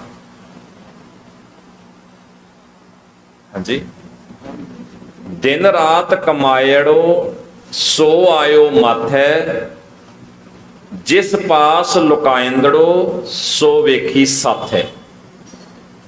ਦਿਨ ਰਾਤ ਕਮਾਇੜੋ, ਜੋ ਦਿਨ ਰਾਤ ਹਰ ਵੇਲੇ ਚੰਗਾ ਮੰਦਾ ਕੰਮ ਤੂੰ ਕੀਤਾ ਹੈ, ਉਹ ਸੰਸਕਾਰ ਰੂਪ ਬਣ ਕੇ ਤੇਰੇ ਮਨ ਵਿੱਚ ਉਕਰਿਆ ਗਿਆ। ਆਪ ਜੀ ਘਰ ਜਾ ਕੇ ਵੀ ਸਰਚ ਮਾਰ ਕੇ ਵੀ ਦੇਖ ਲੈਣਾ, ਘਰ ਜਾ ਕੇ ਪੋਥੀ ਤੋਂ ਕੱਢ ਕੇ ਜਿਹੜਾ ਸਟੀਕ ਹੈ, ਟੀਕਾ ਆ, ਤੁਸੀਂ ਉੱਥੋਂ ਦਰਪਣ ਤੋਂ ਵੀ ਦੇਖ ਲੈਣਾ। ਦਿਨ ਰਾਤ ਕਮਾਇੜੋ ਸੋ ਆਇਓ ਮਾਥੈ, ਜੋ ਦਿਨ ਰਾਤ ਹਰ ਵੇਲੇ ਚੰਗਾ ਮੰਦਾ ਕੰਮ ਤੂੰ ਕੀਤਾ, ਉਹ ਸੰਸਕਾਰ ਰੂਪ ਬਣ ਕੇ ਤੇਰੇ ਮਨ ਵਿੱਚ ਉਕਰਿਆ ਗਿਆ, ਲਿਖਿਆ ਗਿਆ, ਲਿਖਿਆ ਗਿਆ।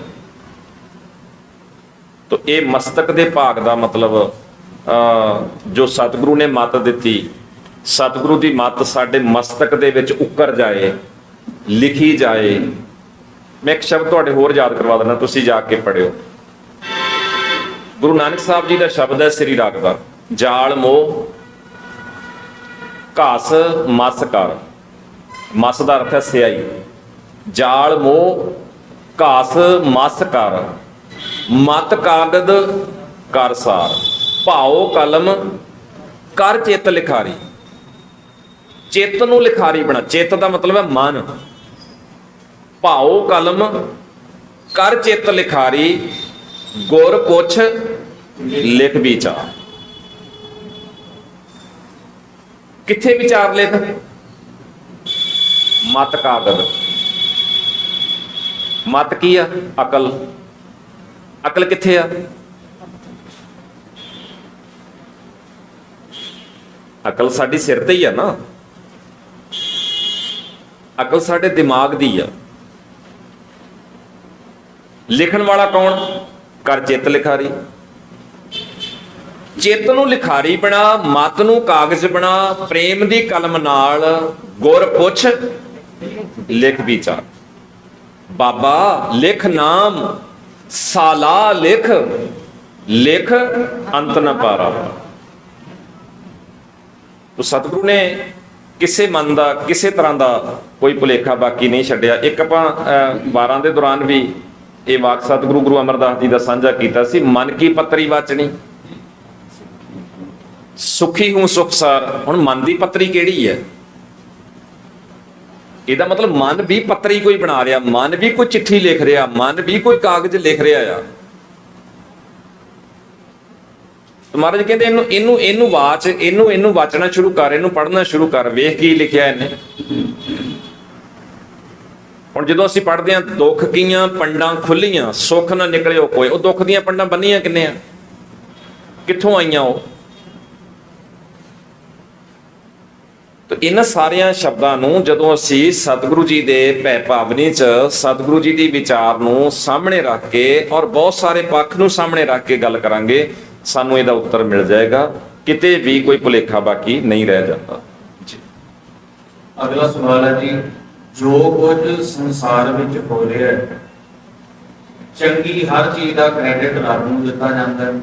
ਜੋ ਕੁਝ ਮਾੜਾ ਸੰਸਾਰ ਵਿੱਚ ਹੈ, ਪਰ ਉਹਦੇ ਲਈ ਬੰਦੇ ਨੂੰ ਦੋਸ਼ੀ ਕਿਉਂ ਠਹਿਰਾਇਆ ਜਾਂਦਾ? ਜਿਵੇਂ ਫੁੱਲ, ਝਰਨੇ, ਸੋਹਣੀਆਂ ਚੀਜ਼ਾਂ ਤਾਂ ਰੱਬ ਨੇ ਬਣਾਈਆਂ ਨੇ, ਕੋਵਿਡ, ਹੜ੍ਹਾਂ ਦਾ ਆਉਣਾ ਆਦਿ, ਇਹ ਇਨਸਾਨ ਦੇ ਮੱਥੇ ਕਿਉਂ ਹੋਇਆ?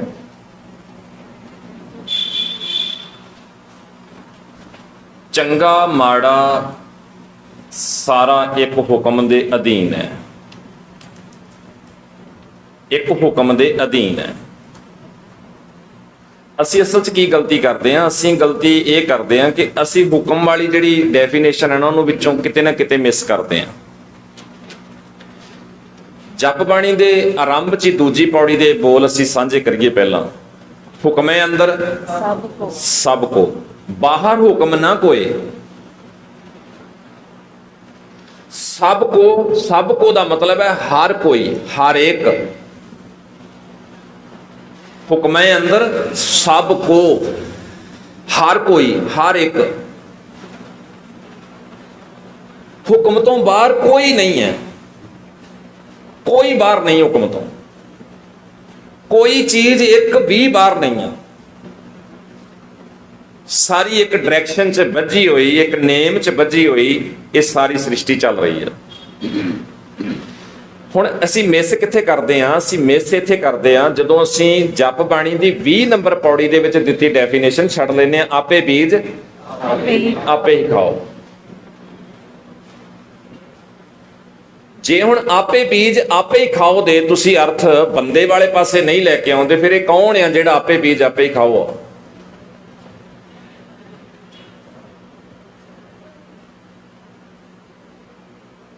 ਦੂਜੀ ਗੱਲ, ਕੀ ਸਤਿਗੁਰੂ ਦੋ ਤਿੰਨ ਗੱਲਾਂ ਕਰਦੇ ਆ? ਵੀ ਕਦੀ ਕਹਿੰਦੇ ਆ ਵੀ ਬੰਦਿਆ ਤੇਰੇ ਵੀ ਗਲਤੀ ਆ, ਕਦੀ ਕਹਿੰਦੇ ਆ ਨਹੀਂ ਇਹ ਰੱਬ ਦੀ ਵੀ ਗਲਤੀ ਹੈ।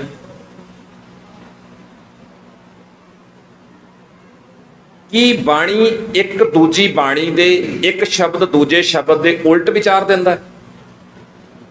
ਕੀ ਸਤਿਗੁਰੂ ਆਪਣੀਆਂ ਵਿਚਾਰਾਂ ਨੂੰ ਆਪੇ ਕੱਟ ਦਿੰਦੇ ਆ? ਔਰ ਮੈਂ ਕਹਿੰਨਾ ਭਾਵੇਂ ਸਭ ਤੋਂ ਪਹਿਲਾਂ ਸ਼ੁਰੂ ਵਿੱਚ ਬਾਬਾ ਫਰੀਦ ਸਾਹਿਬ ਨੇ ਬਾਣੀ ਰਚੀ, ਕਿਉਂਕਿ ਪੁਰਾਣੇ ਮਹਾਂਪੁਰਖਾਂ ਚੋਂ ਸਾਡੇ ਕੋਲ ਸਭ ਤੋਂ ਪਹਿਲਾਂ ਵਾਲੇ ਬਾਬਾ ਫਰੀਦ ਸਾਹਿਬ ਆ, ਨਾਮਦੇਵ ਜੀ ਆ। ਸਭ ਤੋਂ ਅਖੀਰ ਤੇ ਬਾਣੀ ਰਚਣ ਵਾਲੇ ਗੁਰੂ ਤੇਗ ਬਹਾਦਰ ਸਾਹਿਬ ਆ, ਕਿਉਂਕਿ ਭੱਟ ਸਾਹਿਬਾਨ ਗੁਰੂ ਅਰਜਨ ਸਾਹਿਬ ਵੇਲੇ ਉਹ ਐਡ ਹੋ ਚੁੱਕੇ ਆ। ਸਭ ਤੋਂ ਅਖੀਰ ਤੇ ਬਾਣੀ ਰਚਣ ਵਾਲੇ ਗੁਰੂ ਤੇਗ ਬਹਾਦਰ ਸਾਹਿਬ ਆ। ਗੁਰੂ ਤੇਗ ਬਹਾਦਰ ਸਾਹਿਬ ਜੀ ਦੀ ਬਾਣੀ ਬਾਬਾ ਫਰੀਦ ਸਾਹਿਬ ਜੀ ਦੇ ਕਿਸੇ ਵੀ ਸ਼ਬਦ ਜਾਂ ਸ਼ਲੋਕ ਦਾ ਕਿਤੇ ਕਾਟ ਨਹੀਂ ਕਰਦੀ, ਕਿਤੇ ਫਰਕ ਨਹੀਂ ਪੈਂਦਾ, ਕਿਉਂਕਿ ਨਿਰੋਲ ਸਿਧਾਂਤ ਇੱਕ ਆ, ਸੱਚ ਇੱਕ ਆ। ਤਾਂ ਇਸ ਕਰਕੇ ਅਸੀਂ ਜਦੋਂ ਇਦਾਂ ਦੀ ਦੁਬਿਧਾ ਵਿੱਚ ਪੈਂਦੇ ਆ, ਉਹਦਾ ਕਾਰਨ ਇੱਕ ਆ ਕਿ ਅਸੀਂ ਵਿੱਚੋਂ ਕੋਈ ਡੈਫੀਨੇਸ਼ਨ ਜਿਹੜੀ ਆ ਉਹ ਮਿਸ ਕਰ ਜਾਂਦੇ ਆ। ਚੰਗਾ ਵੀ ਰੱਬ ਦੇ ਹੁਕਮ 'ਚ ਹੋ ਰਿਹਾ ਹੈ, ਮਾੜਾ ਵੀ ਰੱਬ ਦੇ ਹੁਕਮ 'ਚ ਹੋ ਰਿਹਾ ਹੈ, ਪਰ ਚੰਗਾ ਜਿਹੜਾ ਹੈ ਉਹ ਚੰਗਾ ਇਸ ਕਰਕੇ ਆ ਕਿਉਂਕਿ ਉਹ ਸਹੀ ਨੇਮ ਵਿੱਚ ਕੰਮ ਕਰ ਰਿਹਾ, ਮਾੜਾ ਉਹ ਇਸ ਕਰਕੇ ਆ ਕਿਉਂਕਿ ਉਹ ਨੇਮ 'ਚੋਂ ਕਿਤੇ ਨਾ ਕਿਤੇ ਗੜਬੜ ਹੋ ਰਹੀ ਆ। ਇਹ ਹੁਣ ਪੱਖਾ ਆ, ਇਹ ਸਹੀ ਕੰਮ ਕਿੱਦਾਂ ਕਰ ਸਕਦਾ? ਪੱਖੇ ਦਾ ਕੰਮ ਹਵਾ ਦੇਣਾ ਨਾ, ਛੱਤ ਨਾਲ ਲੱਗਾ ਰਵੇ। ਜੇ ਛੱਤ ਤੋਂ ਥੱਲੇ ਧਰਤੀ ਤੇ ਡਿੱਗੇ, ਸਾਡੇ ਉੱਤੇ ਡਿੱਗੇ, ਯਕੀਨਨ ਇਹਦੇ ਕਿਸੇ ਬਣਤਰ ਦੇ ਵਿੱਚ ਕਿਤੇ ਫਿਟਿੰਗ ਦੇ ਵਿੱਚ ਕੋਈ ਗੜਬੜ ਕੀਤੀ ਗਈ ਹੈ, ਤਾਂ ਹੀ ਡਿੱਗਾ ਨਾ। ਜੇ ਹਵਾ ਥੱਲੇ ਨੂੰ ਦੇਣ ਦੀ ਬਜਾਏ ਉਹ ਤਾਂ ਨੂੰ ਹਵਾ ਖਿੱਚੀ ਜਾਏ, ਯਕੀਨਨ ਇਹਦੀਆਂ ਤਾਰਾਂ 'ਚ ਇਹਦੀ ਬਣਤਰ ਦੇ ਵਿੱਚ ਕਿਤੇ ਕੋਈ ਵਿਘਨ ਪਿਆ ਹੋਇਆ। ਸਹੀ ਦਿਸ਼ਾ 'ਚ ਕੰਮ ਕਰਨ ਲਈ ਇਹਨੂੰ ਆਪਣੇ ਉਸ ਨੇਮ ਦੇ ਵਿੱਚ ਆਉਣਾ ਪਏਗਾ, ਜਾਂ ਸਾਨੂੰ ਉਸ ਨੇਮ ਦੇ ਮੁਤਾਬਕ ਕਰਨਾ ਪਏਗਾ ਜੋ ਅਸੀਂ ਇਹਦੇ ਕੋਲ ਕੰਮ ਲੈਣਾ ਚਾਹੁੰਦੇ ਹਾਂ। ਤੇ ਜੇ ਅਸੀਂ ਇਹਦਾ ਨੇਮ ਉਲਟਾ ਦਈਏ ਤਾਂ ਇਹ ਹਵਾ ਪੁੱਠੀ ਤਾਂ ਨੂੰ ਖਿੱਚੇਗਾ, ਇਹ ਖਰਾਬ ਵੀ ਹੋਏਗਾ। ਹੋ ਸਕਦਾ ਸਾਡੇ ਮੁਕੰਮਲ ਜਿੰਨਾ ਅਸੀਂ ਕੰਮ ਲੈਣਾ ਚਾਹੁੰਦੇ ਹੋ ਨਾ ਦੇ ਸਕੇ, ਖਰਾਬ ਹੋ ਜਾਏ, ਸੜ ਜਾਏ। ਤਾਂ ਗੁਰੂ ਪਿਆਰਿਓ, ਚੰਗਾ ਵੀ ਪਰਮੇਸ਼ਰ ਦੇ ਹੁਕਮ 'ਚ ਹੀ ਹੈ, ਮਾੜਾ ਵੀ ਪਰਮੇਸ਼ਰ ਦੇ ਹੁਕਮ 'ਚ ਹੀ ਹੈ। ਲੇਕਿਨ ਮਾੜੇ ਦਾ ਕ੍ਰੈਡਿਟ ਜਿਹੜਾ ਅਸੀਂ ਕਹਿੰਦੇ ਆ ਵੀ ਉਹ ਰੱਬ ਨੂੰ ਕਿਉਂ ਨਹੀਂ ਦਿੰਦੇ, ਰੱਬ ਨੂੰ ਅਸੀਂ ਇਸ ਕਰਕੇ ਨਹੀਂ ਕਹਿ ਸਕਦੇ ਕਿਉਂਕਿ ਬਹੁਤ ਸਾਰੀ ਹਿੱਲ-ਜੁਲ, ਬਹੁਤ ਸਾਰੀਆਂ ਖਰਾਬੀਆਂ ਬੰਦਾ ਆਪ ਖੁਦ ਪੈਦਾ ਕਰ ਰਿਹਾ ਆ। ਜਦੋਂ ਹੁਣ ਤੁਸੀਂ ਵੇਖੋ ਪਹਾੜ ਡਿੱਗਦੇ ਆ, ਮੀਂਹ ਪੈਂਦਾ ਤੇ ਪਹਾੜ ਡਿੱਗਦੇ ਆ। ਕਿਉਂ ਡਿੱਗਦੇ ਪਹਾੜ? ਰੁੱਖਾਂ ਦੀ ਕਟਾਈ ਧੜਾ-ਧੜ ਹੋ ਰਹੀ ਹੈ। ਸੜਕਾਂ ਬਣਾਉਣ ਲਈ ਜਾਂ ਸੜਕਾਂ ਖੁੱਲੀਆਂ ਕਰਨ ਲਈ ਪਹਾੜਾਂ ਨੂੰ ਕੱਟਿਆ ਜਾ ਰਿਹਾ ਹੈ। ਤਾਂ ਹਿੱਲ-ਜੁਲ ਤੇ ਅਸੀਂ ਖੁਦ ਹੀ ਕਰ ਰਹੇ ਹਾਂ ਨਾ। ਗਲੇਸ਼ੀਅਰ ਪਿਘਲ ਗਿਆ, ਕਿਉਂ ਪਿਘਲ ਗਿਆ? ਜੇ ਗਲੇਸ਼ੀਅਰ ਪਿਘਲਦੇ ਆ ਤਾਂ ਉਹਦਾ ਕਾਰਨ ਸਾਇੰਸ ਵੀ ਸਾਹਮਣੇ ਰੱਖ ਰਹੀ ਆ ਵੀ ਇਹਦਾ ਕਾਰਨ ਆ ਜਿਹੜੀ ਗਲਤ ਵਰਤੋਂ ਸਮਾਜ ਵਿੱਚ ਹੋ ਰਹੀ ਆ, ਗਰਮੀ ਵੱਧ ਰਹੀ ਆ, ਬਹੁਤ ਸਾਰੀਆਂ ਗੈਸਾਂ ਦੀ ਜਿਹੜੀ ਆ ਉਹ ਧੜਾ ਧੜ ਜਿਹੜੀ ਆ ਉਹ ਇੱਥੇ ਛੱਡੀਆਂ ਜਾ ਰਹੀਆਂ ਨੇ, ਦੁਰਵਰਤੋਂ ਹੋ ਰਹੀ ਆ, ਸਹੀ ਤਰੀਕੇ ਨਾਲ ਕੰਮਕਾਰ ਨਹੀਂ ਚੱਲ ਰਿਹਾ, ਫੈਕਟਰੀਆਂ ਸਹੀ ਤਰੀਕੇ ਨਾਲ ਨਹੀਂ ਚੱਲ ਰਹੀਆਂ। ਇਹੀ ਕਾਰਨ ਹੈ ਨਾ। ਹੁਣ ਇੱਥੇ ਆਪਣੇ ਲੁਧਿਆਣੇ ਦੇ ਨੇੜੇ ਇੱਕ ਦਰਿਆ ਦਾ ਰੌਲਾ ਰਹਿੰਦਾ, ਸਤਲੁਜ ਦਾ। ਤੁਸੀਂ ਸੁਣਦੇ ਰਹਿੰਦੇ ਹੋਣੇ, ਬੁੱਢੇ ਨਾਲੇ ਦਾ ਪਾਣੀ ਸਤਲੁਜ ਦਰਿਆ 'ਚ ਪੈਂਦਾ, ਗੰਦਾ ਪਾਣੀ ਹੈ। ਜਿੰਨਾ ਲੁਧਿਆਣੇ ਦੇ ਸੀਵਰੇਜ ਦਾ ਸਾਰਾ ਪਾਣੀ ਇਕੱਠਾ ਹੋ ਕੇ ਉਹ ਬੁੱਢੇ ਨਾਲੇ 'ਚ ਪੈਂਦਾ, ਬੁੱਢੇ ਨਾਲੇ ਦਾ ਪਾਣੀ ਅੱਗੇ ਸਤਲੁਜ 'ਚ ਪੈਂਦਾ। ਔਰ ਆਪ ਜੀ ਨੂੰ ਪਤਾ ਹੋਏਗਾ ਕਿ ਸਤਲੁਜ ਦਾ ਇਹ ਸਾਰਾ ਪਾਣੀ ਇੱਥੋਂ ਅੱਗੇ ਇਕੱਠਾ ਹੋ ਕੇ ਹਰੀਕੇ, ਜਿੱਥੇ ਮੇਨ ਬੰਨ੍ਹ ਬਣਿਆ ਹੋਇਆ, ਉੱਥੋਂ ਦਰਿਆ ਬੰਦ ਕੀਤਾ ਹੋਇਆ ਅੱਗੇ, ਕਿਉਂਕਿ ਉੱਥੋਂ ਅੱਗੇ ਥੋੜਾ ਅੱਗੇ ਹੋਰ ਜਾ ਕੇ ਪਾਕਿਸਤਾਨ ਸ਼ੁਰੂ ਹੋ ਜਾਂਦਾ, ਫਿਰੋਜ਼ਪੁਰ ਤੋਂ ਅੱਗੇ ਪਾਕਿਸਤਾਨ ਸ਼ੁਰੂ ਹੋ ਜਾਂਦਾ। ਤਾਂ ਹਰੀਕੇ ਉੱਥੋਂ ਪਾਣੀ ਰੋਕ ਕੇ ਸਾਰਾ ਨਹਿਰਾਂ 'ਚ ਪਾਇਆ ਗਿਆ ਤੇ ਨਹਿਰਾਂ ਉਹ ਰਾਜਸਥਾਨ ਵਾਲੇ ਪਾਸੇ ਨੂੰ ਜਾਂਦੀਆਂ, ਵਾਇਆ ਫਰੀਦਕੋਟ ਹੋ ਕੇ ਮੁਕਤਸਰ ਇੱਧਰ ਨੂੰ ਲੰਘ ਕੇ ਉਹ ਅੱਗੇ ਰਾਜਸਥਾਨ ਤੱਕ ਜਾਂਦੀਆਂ। ਰਾਜਸਥਾਨ ਦੇ ਵਿੱਚ ਪਾਣੀ ਦੀ ਘਾਟ ਕਾਰਨ ਉਹਦੇ ਤੋਂ ਬਹੁਤ ਸਾਰੇ ਲੋਕ ਉਹਨੂੰ ਪੀਣ ਵਾਲਾ ਵੀ ਵਰਤਦੇ ਆ। ਜੇ ਚੰਗਾ ਵੀ ਵੇਖੋ ਦਰਿਆ ਹਿਮਾਚਲ ਚੋਂ ਨਿਕਲਿਆ, ਪੈਂਡਾ ਕਰਦਾ ਹੋਇਆ ਲਗਾਤਾਰ ਉਹ ਇੱਥੇ ਸਾਡੇ ਮੈਦਾਨ 'ਚ ਆ ਗਿਆ, ਪੰਜਾਬ 'ਚ ਆ ਗਿਆ। ਪੰਜਾਬ 'ਚੋਂ ਪੈਂਡਾ ਕਰਦਾ ਹੋਇਆ ਉਹ ਅੱਗੇ ਤੁਰਦਾ ਫਿਰੋਜ਼ਪੁਰ ਦੇ ਰਾਹੀਂ ਅੱਗੇ ਪਾਕਿਸਤਾਨ ਵਿੱਚ ਦਾਖਲ ਹੋ ਗਿਆ। ਹੁਣ ਜੇ ਤੇ ਅਸੀਂ ਇਦਾਂ ਕਹੀਏ ਵੀ ਹੇ ਸੱਚੇ ਪਾਤਸ਼ਾਹ, ਵਾਹ ਵਾਹ ਵਾਹ, ਆਹ ਵੇਖੋ ਕਿੱਡਾ ਸੋਹਣਾ ਤੁਸੀਂ ਦਰਿਆ ਪੈਦਾ ਕੀਤਾ, ਤੇ ਜੇ ਮਾੜੇ ਦਾ ਕ੍ਰੈਡਿਟ ਵੀ ਦੇਣਾ ਤੇ ਫਿਰ ਅਸੀਂ ਰੋਣਾ ਧੋਣਾ ਛੱਡ ਕੇ, ਸਾਰੀਆਂ ਗੱਲਾਂ ਛੱਡ ਕੇ, ਸਾਰੇ ਕੰਮ ਛੱਡ ਕੇ ਤੇ ਫਿਰ ਅਸੀਂ ਇਦਾਂ ਕਹੀਏ ਵੀ ਵਾਹ ਵਾਹ ਸੱਚੇ ਪਾਤਸ਼ਾਹ, ਆਹ ਜਿਹੜਾ ਗੰਦਾ ਪਾਣੀ ਆ ਇਹ ਵੀ ਵੇ ਤੇਰੀ ਮਿਹਰ ਨਾਲ ਹੀ ਵਿੱਚ ਪੈ ਰਿਹਾ। ਫਿਰ ਤਾਂ ਸਾਨੂੰ ਕਿਸੇ ਨੂੰ ਦੋਸ਼ ਦੇਣ ਦੀ ਲੋੜ ਹੀ ਨਹੀਂ। ਫਿਰ ਅਸੀਂ ਕਹੀਏ ਵੀ ਆ ਜਿਹੜਾ ਗੰਦਾ ਪਾਣੀ ਜ਼ਹਿਰੀਲਾ ਫੈਕਟਰੀਆਂ ਦਾ ਦਰਿਆ 'ਚ ਮਿਲ ਕੇ ਅੱਗੇ ਲੋਕਾਂ ਦੇ ਪੀਣ ਤੱਕ ਜਾ ਰਿਹਾ, ਵੀ ਵਾਹ ਵਾਹ ਮਹਾਰਾਜ, ਇਹ ਵੀ ਤੇਰੀ ਮਿਹਰ ਨਾਲ ਹੀ ਆ ਲੋਕ ਪੀ ਰਹੇ ਤੇ ਮਰ ਰਹੇ ਆ। ਤਾਂ ਬਹੁਤ ਸਾਰੀਆਂ ਗੱਲਾਂ ਜਿਹੜੀਆਂ ਅਸੀਂ ਕਿਸੇ ਐਵੇਂ ਹੀ ਵਹਿਮ ਦੇ ਅਧੀਨ ਇਦਾਂ ਦੀਆਂ ਕਰਦੇ ਆ, ਉਹ ਸਾਨੂੰ ਛੱਡਣੀਆਂ ਪੈਣਗੀਆਂ। ਦੇਖੋ ਅਸੀਂ ਕਹਿੰਦੇ ਆ ਰੱਬ ਨੂੰ ਕ੍ਰੈਡਿਟ ਮਾੜੇ ਦਾ ਕਿਉਂ, ਮਾੜਾ ਜਿਹੜਾ ਪੱਖ ਹੈ ਉਹ ਰੱਬ ਦੇ ਮੱਥੇ ਕਿਉਂ ਨਹੀਂ ਮੜਦੇ?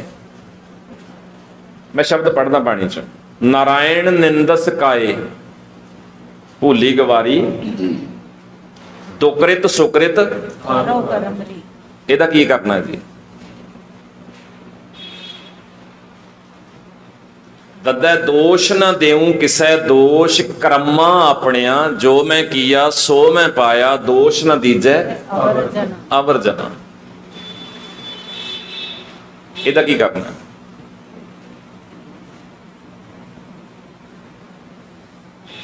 ਖੇਤ ਸਰੀਰ ਜੋ ਬੀਜੀਐ ਸੋ ਅੰਤ ਖਲੋਆ ਆਏ।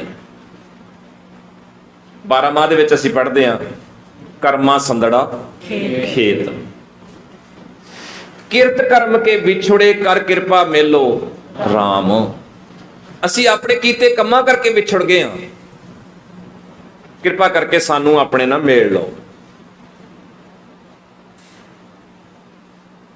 ਤਾਂ ਅਸੀਂ ਬਾਣੀ ਨੂੰ ਸਾਹਮਣੇ ਰੱਖ ਕੇ ਸਮਝਣ ਦੀ ਕੋਸ਼ਿਸ਼ ਕਰੀਏ। ਰੱਬ ਜੀ ਨੇ ਕੁਝ ਵੀ ਮਾੜਾ ਨਹੀਂ ਬਣਾਇਆ। ਆਪਾਂ ਪਹਿਲਾਂ ਵੀ ਇੱਕ ਦਿਨ ਵਿਚਾਰ ਕੀਤੀ ਸੀ, ਪੂਰੇ ਕਾ ਕੀਆ ਸਭ ਕੁਛ ਪੂਰਾ, ਸੱਚੇ ਕੀ ਸਾਚੀ ਕਾਰ, ਸੱਚੇ ਕੀ ਸਾਚੀ ਕਾਰ। ਮਾੜਾ ਕਿਵੇਂ ਹੋ ਗਿਆ, ਗਲਤ ਕਿਵੇਂ ਹੋ ਗਿਆ? ਇੱਕ ਹੋਰ ਚੀਜ਼ ਦਾ ਜਵਾਬ ਦਿਓ। ਇਸ ਵੇਲੇ ਅਸੀਂ ਇਸ ਟਾਈਮ 'ਚ ਬੈਠੇ ਆ, ਹਨੇਰਾ ਵਾ, ਥੋੜਾ ਜਿਹਾ ਹੋਰ ਅੱਗੇ ਜਾਵਾਂਗੇ ਹੋਰ ਹਨੇਰਾ ਹੋ ਜਾਏਗਾ। ਹੁਣ ਬਾਹਰ ਨਿਕਲਦੇ ਆ, ਹਨੇਰਾ ਆ, ਅੰਦਰ ਬੈਠੇ ਆ, ਸਾਡੇ ਕੋਲ ਚਾਨਣ ਆ, ਠੀਕ ਹੈ ਜੀ। ਘਰ ਜਾਵਾਂਗੇ, ਸਵਿਚ ਆਨ ਕਰਾਂਗੇ, ਚਾਨਣ ਹੋ ਜਾਏਗਾ। ਚਾਨਣ ਦਾ ਸਰੋਤ ਕੀ ਆ? ਕਿੱਥੋਂ ਨਿਕਲਦਾ ਹੈ ਚਾਨਣ? ਚਾਨਣ ਦਾ ਸਰੋਤ ਕੀ ਆ? ਚਾਨਣ ਦਾ ਸੋਮਾ ਕੀ ਆ? ਚਾਨਣ ਕਿੱਥੋਂ ਪੈਦਾ ਹੁੰਦਾ?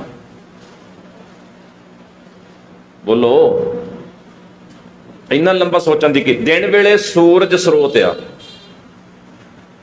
ਚਾਨਣ ਕਿੱਥੋਂ ਆ ਰਿਹਾ? ਸੂਰਜ ਤੋਂ। ਚਾਨਣ ਪੈਦਾ ਹੋਣ ਦਾ ਸੋਮਾ ਕੀ ਹੈ? ਸੂਰਜ।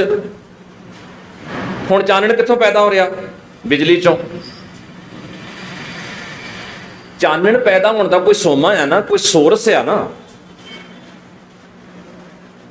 ਠੀਕ ਹੈ ਸਾਧ ਸੰਗਤ? ਮੈਨੂੰ ਦੱਸਿਓ, ਹਨੇਰਾ ਕਿੱਥੋਂ ਪੈਦਾ ਹੁੰਦਾ?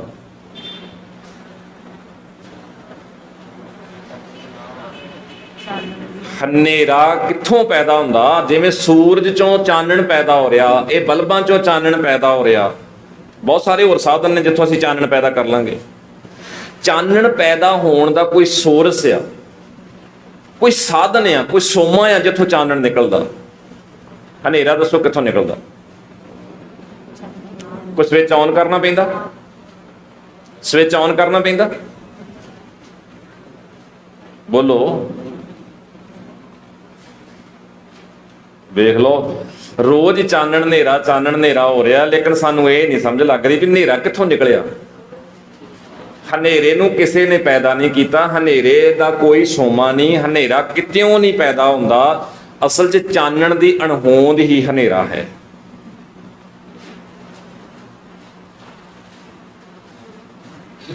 ਚਾਨਣ ਦੀ ਅਣਹੋਂਦ। ਅਸੀਂ ਪੈਦਾ ਹੋਏ, ਮੰਨ ਲਓ ਮੈਂ ਆ, ਮੇਰੇ ਪੈਦਾ ਹੋਣ ਦਾ ਕਾਰਨ ਮੇਰੇ ਮਾਂ-ਬਾਪ, ਠੀਕ ਹੈ ਜੀ, ਸਾਡੇ ਸਾਰਿਆਂ ਦੇ। ਪਰਛਾਵਾਂ ਕਿਹਨੇ ਪੈਦਾ ਕੀਤਾ? ਪਰਛਾਵਾਂ ਕੌਣ ਪੈਦਾ ਕਰ ਗਿਆ?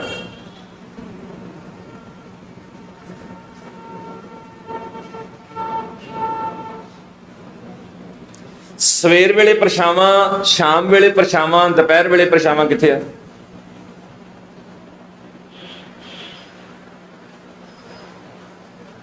ਤਾਂ ਅਸੀਂ ਗਲਤ ਫਹਿਮੀਆਂ 'ਚ ਫਸੇ ਆ। ਅਸੀਂ ਇੱਕ ਰਾਹ ਲੱਭਦੇ ਆ, ਬਹੁਤ ਸਾਰੇ ਸਮਾਜ ਦੇ ਲੋਕ, ਕਿ ਜੇ ਚੰਗਾ ਰੱਬ ਨੇ ਕੀਤਾ ਤੇ ਇਹ ਤੇ ਕਹਿਣਾ ਸਾਨੂੰ ਠੀਕ ਲੱਗਦਾ, ਤੇ ਅਸੀਂ ਸੋਚਦੇ ਆ ਵੀ ਜਿਹੜਾ ਮਾੜਾ ਇਹ ਵੀ ਉਹਦੇ ਮੱਥੇ ਮੜ ਕੇ ਤੇ ਆਪ ਸੁਰੱਖਿਅਤ ਹੋ ਜਾਓ, ਵੀ ਜੇ ਅਸੀਂ ਪਾਠ ਨਹੀਂ ਕੀਤਾ ਸਾਨੂੰ ਉਹਨੇ ਨਹੀਂ ਕਰਨ ਦਿੱਤਾ, ਜੇ ਸਾਡੇ ਕੋਲੋਂ ਚੰਗਾ ਨਹੀਂ ਹੋਇਆ, ਮਾੜਾ ਹੋਇਆ, ਅਸੀਂ ਥੋੜਾ ਕੀਤਾ, ਸਾਨੂੰ ਤੇ ਉਹਨੇ ਧੱਕੇ ਨਾਲ ਕਰਾ ਦਿੱਤਾ, ਅਸੀਂ ਤੇ ਉਹਦੇ ਹੁਕਮ 'ਚ ਸਾਂ। ਠੀਕ ਆ, ਇਹਦੇ 'ਚ ਕੋਈ ਸ਼ੱਕ ਨਹੀਂ। ਮਾੜਾ ਵੀ ਹੁਕਮ 'ਚ ਹੋਇਆ, ਪਰ ਮਾੜੇ ਦੇ ਨਤੀਜੇ ਵੀ ਹੁਕਮ ਮੁਤਾਬਕ ਹੀ ਨਿਕਲਣਗੇ, ਉਹ ਠੀਕ ਨਹੀਂ ਨਿਕਲਣਗੇ,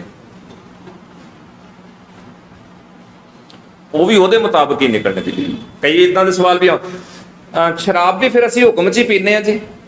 ਹਾਂ, ਹੁਕਮ 'ਚ ਹੀ ਪੀਂਦੇ ਹੋ ਤੁਸੀਂ, ਕਿਉਂਕਿ ਤੁਹਾਡੀ ਥਿਊਰੀ, ਤੁਹਾਡੇ ਮਨ ਦੀ ਵਿਚਾਰ, ਤੁਹਾਡੀ ਅਕਲ, ਤੁਹਾਡੀ ਸਮਝ ਇਸ ਤਰ੍ਹਾਂ ਦੀ ਬਣੀ ਆ, ਇਸ ਕਰਕੇ ਹੁਕਮ ਨੇ ਤੁਹਾਨੂੰ ਫਾਲੇ ਲਾ ਦਿੱਤਾ, ਤੁਹਾਨੂੰ ਇਹ ਚੰਗਾ ਲੱਗਦਾ, ਤੇ ਜਿਹੜੇ ਨਤੀਜੇ ਨਿਕਲਣਗੇ ਉਹ ਵੀ ਇਹਦੇ ਮੁਤਾਬਕ ਹੀ ਨਿਕਲਣੇ ਆਉਣ। ਬੀਜੈ ਬਿਖ ਮੰਗੇ ਅੰਮ੍ਰਿਤ, ਇਹ ਨਤੀਜਾ ਨਹੀਂ ਨਿਕਲਣਾ ਇਹਦੇ ਚੋਂ, ਭਲੇ ਦਾ ਨਤੀਜਾ ਥੋੜੀ ਨਿਕਲਣਾ। ਗੱਡੀ ਬੇਕਾਬੂ ਕਰਕੇ ਭਜਾਉਣੀ ਸਿੱਖ ਲਈ ਆ, ਤੇ ਹੁਣ ਇਹ ਸਿੱਖ ਤਾਂ ਲਈ ਆ, ਇਹ ਦਿਮਾਗ 'ਚ ਫਿੱਟ ਤਾਂ ਹੋ ਗਿਆ ਪੁਰਜਾ ਹੋਣਾ, ਪਰ ਇਹਦੇ ਜਿਹੜੇ ਨਤੀਜੇ ਜਦੋਂ ਕਦੀ ਨਿਕਲਣਗੇ, ਉਹ ਨਤੀਜੇ ਵੀ ਇਹਦੇ ਮੁਤਾਬਕ ਹੀ ਨਿਕਲਣਗੇ। ਪਰ ਇਸੇ ਕਰਕੇ ਮਹਾਰਾਜ ਕਹਿੰਦੇ ਨੇ, ਗੁਰੂ ਦੀ ਮੱਤ ਲੈ, ਗੁਰੂ ਦੀ ਮੱਤ ਤੈਨੂੰ ਠੀਕ ਠਾਕ ਸਹੀ ਤਰੀਕੇ ਨਾਲ ਚੱਲਣਾ ਸਿਖਾਏਗੀ, ਤੂੰ ਕਿਤੇ ਵੀ ਇਧਰ ਉਧਰ ਉਲਾਰ ਨਹੀਂ ਹੋਏਗਾ ਜੀ। ਅੱਗੇ ਜੀ, ਸਭ ਕਾਰਨ ਕਰਤਾ ਕਰੇ, ਦੇਖੈ ਵਾਰੋ ਵਾਰ। ਕਾਰਨ ਕਰਤਾ ਦੇ ਅਰਥ ਕੀ? ਬੋਲੋ। ਕਾਰਨ ਮੀਨਸ ਜੋ ਕੁਝ ਹੋ ਰਿਹਾ ਹੈ, ਜੋ ਅਸੀਂ ਕਰ ਰਹੇ ਹਾਂ, ਫਿਰ ਉਹੀ ਨਿਯਮ ਦੀ, ਹੁਕਮ ਦੀ, ਨਿਯਮਾਵਲੀ ਦੇ ਅਧੀਨ ਜਿਹੋ ਜਿਹਾ ਅਸੀਂ ਬੀਜ ਰਹੇ ਹਾਂ, ਜੋ ਸੈਟਅਪ ਸਾਡੇ ਅੰਦਰ ਹੈ, ਜੋ ਬਾਣੀ ਦੇ ਅਕੋਰਡਿੰਗ ਅਸੀਂ ਹੁਣੇ ਗੱਲ ਕੀਤੀ ਕਿ ਜਿਹਾ ਬੀਜੇ ਸੋ ਰੋਏ ਕਰਮਾ ਸੰਗਰਾ ਕੀ, ਤਾਂ ਇਹ ਨਿਮਾਵਲੀ ਦੇ ਅਧੀਨ ਜਿਹੋ ਜੀ ਸੋਚ ਸਾਡੇ ਅੰਦਰ, ਜਿਵੇਂ ਹੁਣੇ ਅਸੀਂ ਐਗਜ਼ਾਮਪਲ ਲਈ ਵੀ ਜਿਹੜਾ ਸ਼ਰਾਬੀ ਹੈ ਉਹਨੂੰ ਸ਼ਰਾਬ ਚੰਗੀ ਲੱਗਦੀ ਹੈ, ਉਹ ਉਹਦੇ ਅਕੋਰਡਿੰਗ ਚੱਲ ਰਿਹਾ, ਉਸ ਪਾਸੇ ਵੱਲ ਨੂੰ ਤੁਰਦਾ ਜਾ ਰਿਹਾ। ਪਰ ਇਹੀ ਜਦੋਂ ਮੈਂ ਗੁਰੂ ਦੀ ਮੱਤ ਲਈ, ਜਿਹਨੂੰ ਸਤਿਗੁਰ ਪਾਤਸ਼ਾਹ ਕਹਿੰਦੇ ਗੁਰ ਕੀ ਮੱਤ ਤੂੰ ਲੈ ਲਿਆ ਨੇ, ਸਿਆਣਾਪਨ ਹੈ ਤੇਰੇ ਚ ਨਾ ਸਮਝੀਏ, ਤੂੰ ਗੁਰੂ ਦੀ ਮੱਤ ਲੈ ਲੈ, ਤਾਂ ਤੈਨੂੰ ਸਮਝ ਆਏਗਾ ਕਿ ਜੋ ਕੁਝ ਚੰਗਾ ਮੰਦਾ ਜੋ ਅਸੀਂ ਆਪਣੇ ਆਲੇ ਦੁਆਲੇ ਦੇ ਵਿੱਚ ਕਰ ਰਹੇ ਹਾਂ, ਜੋ ਹੋ ਰਿਹਾ ਹੈ, ਇਹ ਸਾਰਾ ਕੁਝ ਉਸ ਨਿਮਾਵਲੀ ਦੇ ਅਧੀਨ ਹੈ ਜੋ ਕਰਤੇ ਨੇ ਰਚੀ ਹੋਈ ਹੈ। ਇਹ ਨਿਮਾਵਲੀ ਨੂੰ ਜਿੱਥੇ ਜਿੱਥੇ ਅਸੀਂ ਤੋੜ ਕੇ ਬਾਹਰ ਜਾਵਾਂਗੇ, ਉਦੋਂ ਅਸੀਂ ਮਨਮੁਖਤਾਈ ਬੇਮੁਖਤਾਈ ਵਾਲੀ ਜ਼ਿੰਦਗੀ ਦੇ ਵਿੱਚ ਆ ਕੇ ਆਪਣੀ ਜ਼ਿੰਦਗੀ ਨੂੰ ਖਰਾਬ ਕਰਾਂਗੇ। ਜਿਵੇਂ ਹੁਣੇ ਵੀ ਥੋੜੀ ਦੇਰ ਪਹਿਲੇ ਭੈਣ ਜੀ ਨਾਲ ਗੱਲ ਹੋ ਰਹੀ ਸੀ, ਇੱਕ ਬਾਣੀ ਦੇ ਵਿੱਚ ਬਹੁਤ ਥਾਵਾਂ ਤੇ ਅਸੀਂ ਦੇਖਦੇ ਹਾਂ ਸੁੱਖ ਤੇ ਦੁੱਖ ਦੀ ਗੱਲ ਆਈ ਹੈ, ਔਰ ਬਹੁਤ ਵਾਰੀ ਸੁੱਖ ਤੇ ਦੁੱਖ ਔਂਕੜ ਨਾਲ ਆਏ ਨੇ। ਜਿੱਥੇ ਜਿੱਥੇ ਦੁੱਖ ਔਂਕੜ ਨਾਲ ਆਇਆ, ਉਹ ਵਿਛੋੜੇ ਤੋਂ, ਰੱਬ ਤੋਂ ਟੁੱਟੀ ਹੋਈ ਜੀਵਨ ਦੀ ਗੱਲ ਹੈ।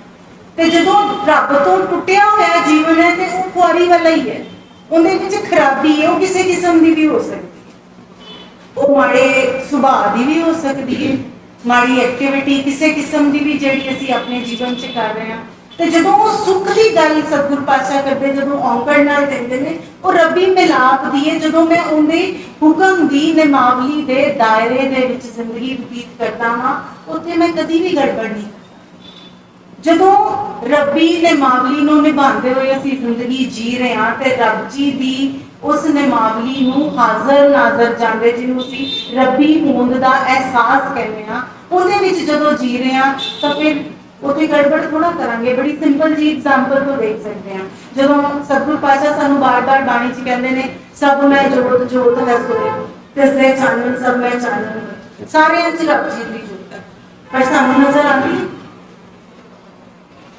ਜੇ ਆਉਂਦੀ ਹੋਵੇ ਤਾਂ ਫਿਰ ਬਥਰੇਵਾ ਕਿਉਂ, ਫਿਰ ਮਨ ਚਤੁਰਾਈਆਂ ਕਿਉਂ ਕਰੇ? ਜਾਂ ਜਦੋਂ ਅਸੀਂ ਕਹਿੰਦੇ ਹਾਂ ਕਿ ਰੱਬ ਜੀ ਇਹ ਜਗ ਸੱਚੇ ਕੀ ਹੈ ਕੋਠੜੀ, ਸੱਚੇ ਦਾ ਵਿਸ਼ਵਾਸ, ਸਾਰੇ ਪਾਸੇ ਰੱਬ ਜੀ ਨੇ। ਉਹ ਜੇ ਹੁਣ ਅਸੀਂ ਕਿਸੇ ਮਾਲ 'ਚ ਜਾਂਦੇ ਹਾਂ, ਸਾਨੂੰ ਪਤਾ ਉੱਥੇ ਕੈਮਰੇ ਲੱਗੇ ਨੇ, ਸਾਡਾ ਮਨ ਬੇਸ਼ੱਕ ਜਿਤਨੀਆਂ ਮਰਜ਼ੀ ਉਜਦਾ ਅੰਦਰੋਂ ਮਾਰੇ ਕਿ ਨਹੀਂ ਮਾੜੀ ਜੀ ਸ਼ਰਾਰਤ ਕਰਕੇ ਵੇਖੀਏ, ਕੋਈ ਸਮਾਨ ਇੱਧਰ ਉੱਧਰ ਕਰਕੇ ਦੇਖੀਏ, ਤੇ ਨਾਲ ਹੀ ਮਨ ਕਹਿੰਦਾ ਨਾ ਕੈਮਰਾ ਲੱਗਾ, ਕਰਨੀ ਨਹੀਂ, ਪਕੜੇ ਜਾਵਾਂਗੇ। ਤੇ ਜੇ ਮੈਨੂੰ ਇਹ ਰੱਬੀ ਕੈਮਰਾ ਵੀ ਨਜ਼ਰ ਆਵੇ ਤਾਂ ਫਿਰ ਮੇਰਾ ਮਨ ਕਰੇਗਾ। ਇਹ ਨਿਮਾਵਲੀ ਹੀ ਕਰਤਾ ਹੈ। ਨਾਲੇ ਨਾ ਜੀ, ਆਪਾਂ ਆਸਾ ਕੀ ਵਾਰ ਚ ਪੜ੍ਹਦੇ ਹਾਂ, ਸਭ ਨੇ ਛਾਲਾਂ ਮਾਰੀਆਂ ਕਰਤਾ ਕਰੇ ਸੋ ਹੋਵੇ। ਛਾਲਾਂ ਹੁਣ ਸਾਰੇ ਹੀ ਮਾਰੀ ਜਾਂਦੇ ਆ, ਪਰ ਨਿਬੇੜਾ ਕਿੱਥੇ ਹੋਏਗਾ? ਕਰਤੇ ਦੇ ਹੁਕਮ ਤੇ। ਹਰੇਕ ਹੀ ਚਾਹੁੰਦਾ ਹੈ, ਭਾਵੇਂ ਮੈਂ ਬੁਰਾਈ ਕੀਤਾ, ਬੇਈਮਾਨੀ ਕੀਤੀ ਹੈ, ਜੋ ਵੀ ਕੀਤਾ ਆ, ਵੀ ਇਹਦਾ ਮੈਨੂੰ ਸਾਰੇ ਪਾਸਿਓਂ ਭਲਾ ਹੀ ਮਸਲਾ ਹੋਵੇ, ਪਰ ਕਰਤੇ ਦੇ ਹੁਕਮ ਤੋਂ ਭੱਜਿਆ ਨਹੀਂ ਜਾ ਸਕਦਾ ਨਾ। ਉਹਦਾ ਨਤੀਜਾ ਕਿਤੇ ਨਾ ਕਿਤੇ ਨਿਕਲਣਾ ਆ, ਔਰ ਨਿਕਲੂਗਾ, ਹਰ ਹਾਲਤ 'ਚ ਨਿਕਲੂਗਾ, ਉਹ ਭੁਗਤਣਾ ਪਏਗਾ। ਕੁਝ ਗੱਲਾਂ ਜਿਹੜੀਆਂ ਅਸੀਂ ਨਿੱਜੀ ਤੌਰ ਤੇ ਕਰਦੇ ਹਾਂ ਤੇ ਤੁਰੰਤ ਸਾਨੂੰ ਐਕਸ਼ਨ ਮਿਲਦਾ, ਕੁਝ ਗੱਲਾਂ ਆ ਜਿਹੜੀਆਂ ਅਸੀਂ ਅੱਜ ਕਰ ਰਹੇ ਹਾਂ, ਲੇਕਿਨ ਅੱਜ ਸਾਨੂੰ ਕੁਝ ਨਹੀਂ ਹੋਇਆ, ਸਾਨੂੰ ਲੱਗਾ ਵੀ ਐਵੇਂ ਮਾਰਦੇ ਆ, ਇਹਦੇ ਨਾਲ ਕੀ ਹੋ ਚੱਲਿਆ, ਥੋੜਾ ਸਮਾਂ ਪਾ ਕੇ ਨਤੀਜਾ ਨਿਕਲਿਆ।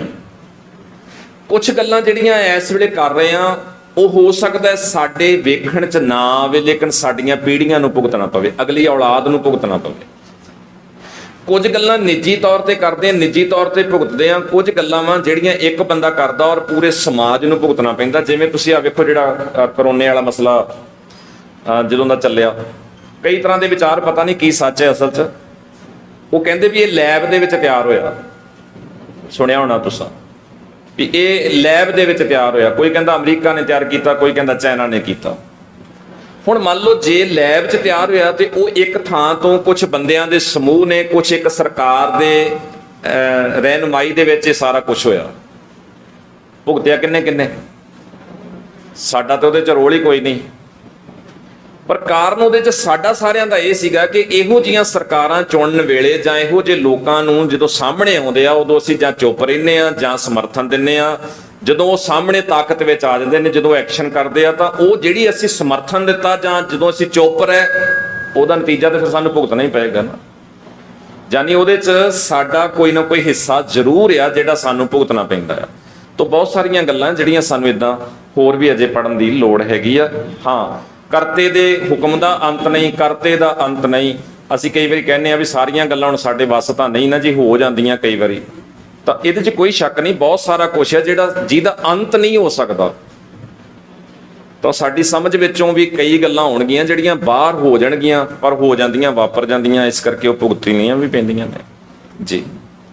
ਅੱਗੇ ਜੀ, ਆਇਆ ਉਹ ਪ੍ਰਵਾਨ ਹੈ ਜੇ ਕੁਲ ਕਾ ਕਰੇ ਉਧਾਰ, ਅੱਗੇ ਜ਼ਾਤ ਨਾ ਪੁੱਛੀਐ ਕਰਨੀ ਸ਼ਬਦ ਹੈ ਸਾਰ। ਕੁਲ, ਜ਼ਾਤ ਤੇ ਸ਼ਬਦ ਦੇ ਕੀ ਅਰਥ?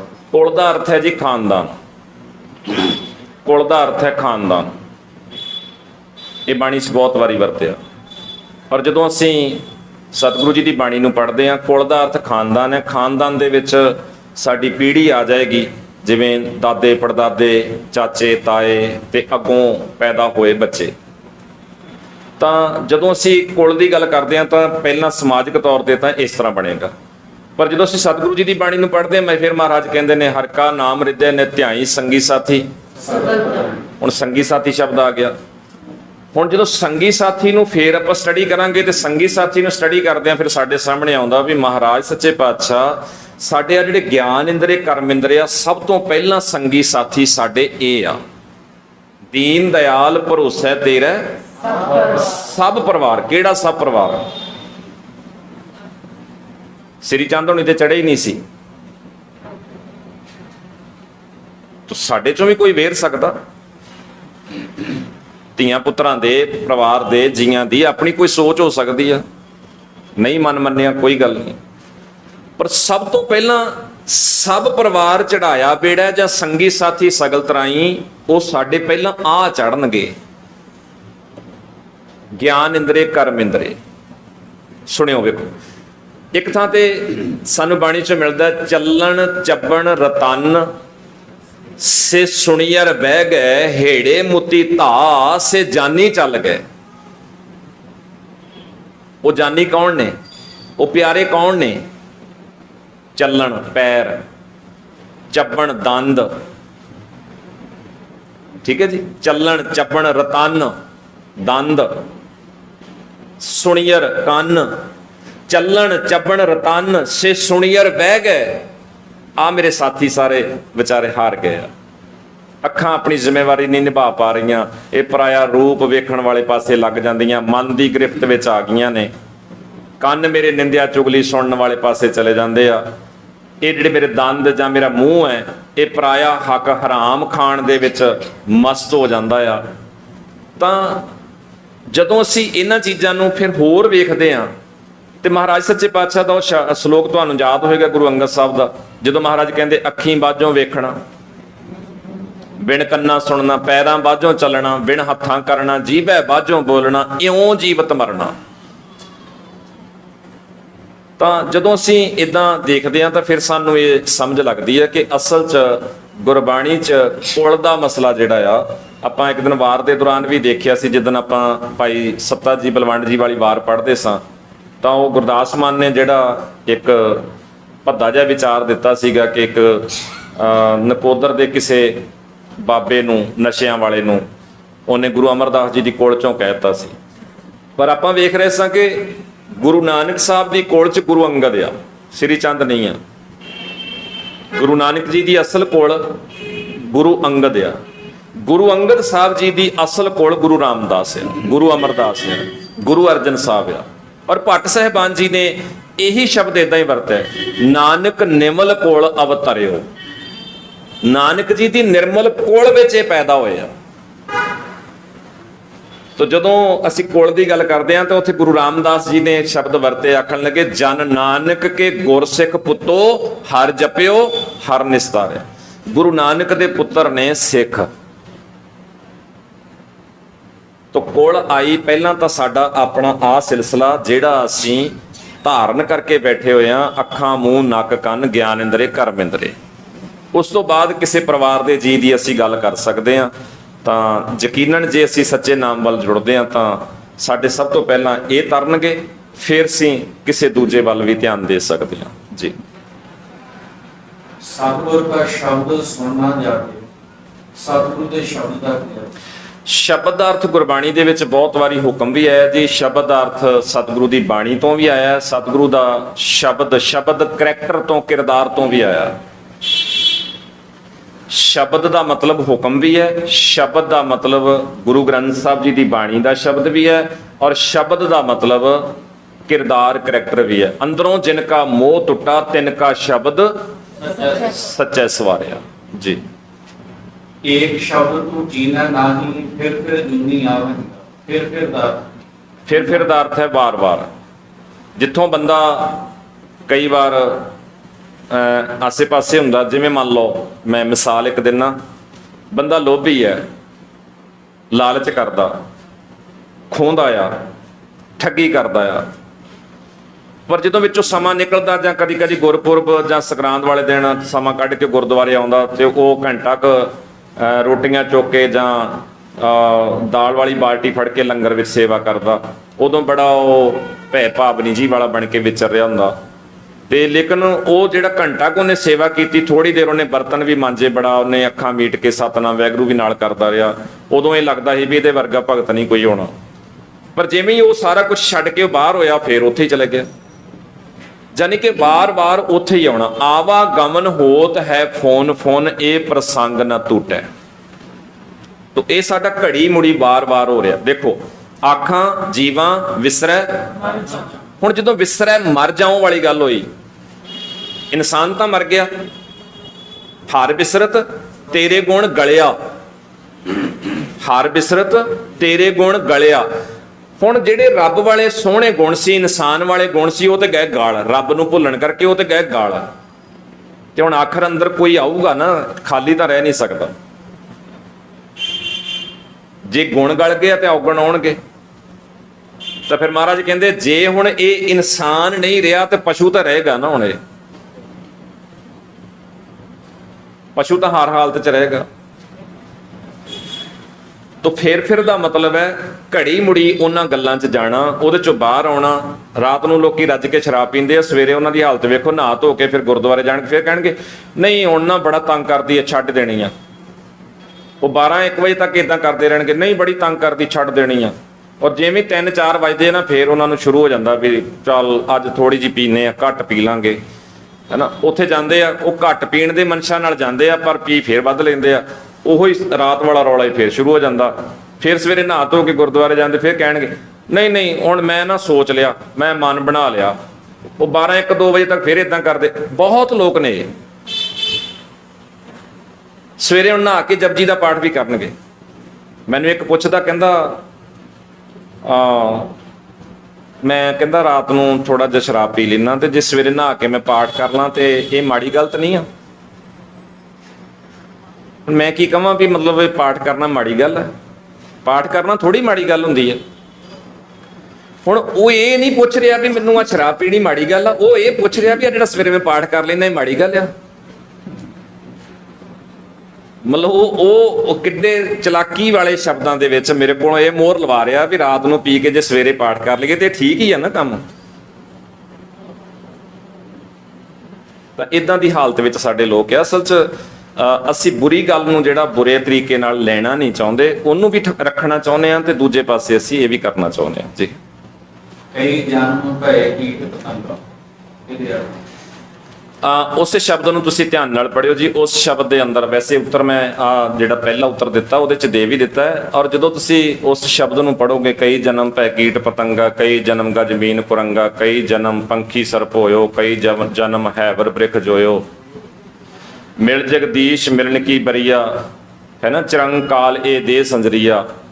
ਤਾਂ ਤੁਸੀਂ ਉਸੇ ਸ਼ਬਦ ਵਿੱਚ ਇਹ ਪੜ੍ਹੋਗੇ, ਸਾਧ ਸੰਗ ਭਇਓ ਜਨਮ ਪ੍ਰਾਪਤ। ਸਾਧ ਸੰਗ ਭਇਓ ਜਨਮ ਪ੍ਰਾਪਤ। ਸਾਧ ਸੰਗ ਦੇ ਗੱਗੇ ਨੂੰ ਸਿਹਾਰੀ ਆ। ਇਹ ਸਾਧ ਸੰਗ ਵਿੱਚੋਂ ਕਿਹੜਾ ਜਨਮ ਪ੍ਰਾਪਤ ਹੁੰਦਾ? ਕਦੀ ਸੋਚਿਆ? ਇੱਕ ਵਾਕ ਤੁਹਾਨੂੰ ਮਿਲੇਗਾ, ਸਤਿਗੁਰ ਕੈ ਜਨਮੈ ਕਮਨ ਮਿਟ। ਸਤਿਗੁਰੂ ਦੇ ਘਰ ਕਿੱਦਾਂ ਜੰਮੀਆਂ ਹੁਣ ਸੀ? ਕਿੱਦਾਂ ਜਨਮ ਹੋਏਗਾ ਸਤਿਗੁਰੂ ਦੇ ਘਰੇ?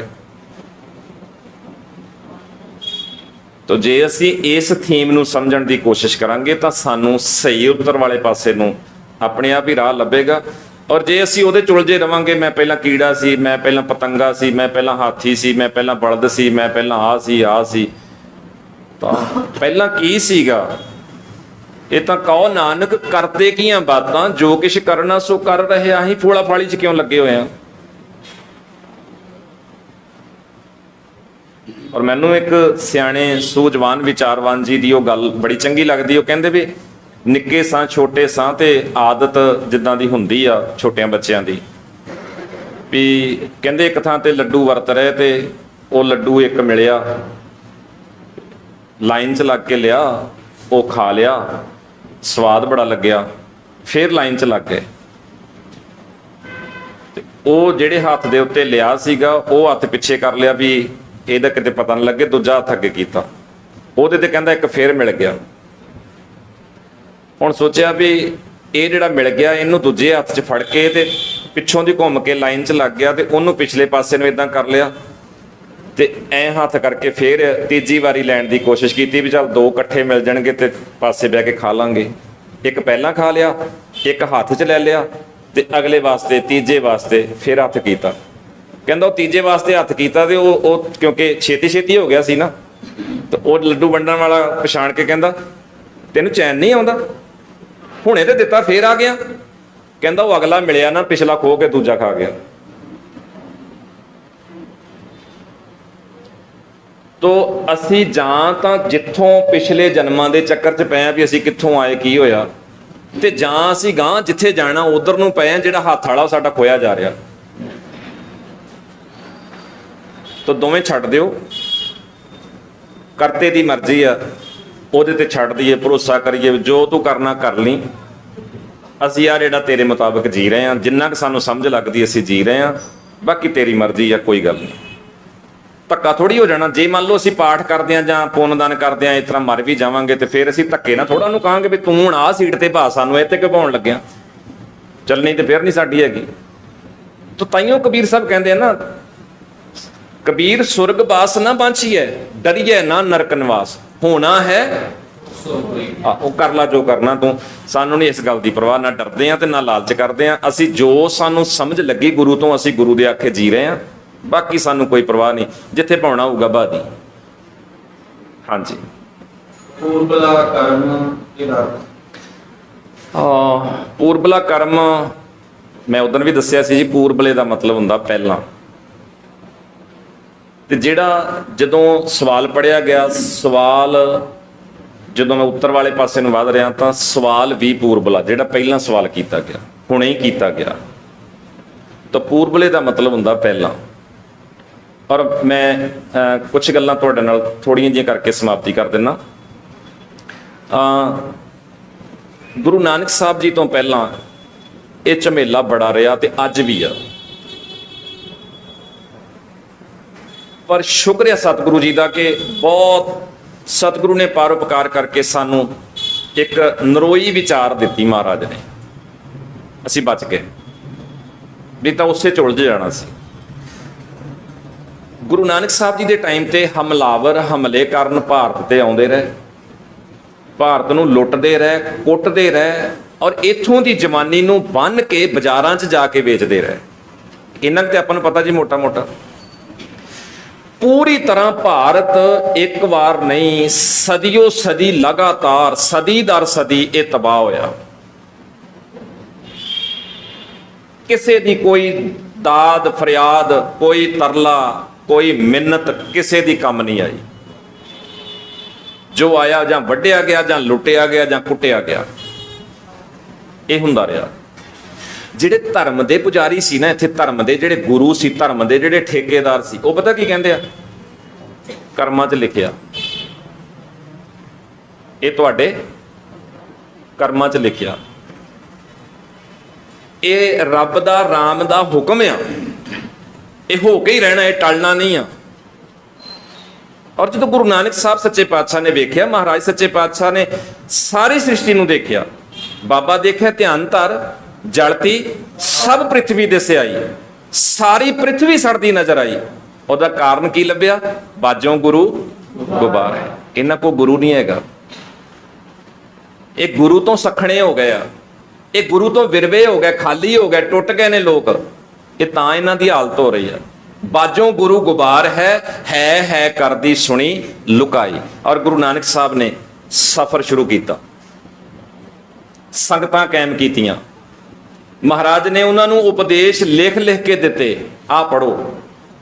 ਜਿੱਥੇ ਮਹਾਰਾਜ ਜਾਂਦੇ ਰਹੇ ਉੱਥੇ ਉੱਥੇ ਮਹਾਰਾਜ ਸੱਚੇ ਪਾਤਸ਼ਾਹ ਜੀ ਦੀ ਜਿੰਨੀ ਕੁ ਵੀ ਬਾਣੀ ਦਾ ਛੇਤੀ ਛੇਤੀ ਉਤਾਰਾ ਹੋ ਸਕਦਾ, 2 4 10 ਸ਼ਬਦਾਂ ਦਾ, ਉੱਥੋਂ ਦੀ ਸਥਾਨਕ ਸੰਗਤ ਨੇ ਉਤਾਰੇ ਕੀਤੇ, ਉਤਾਰੇ ਹੋਏ।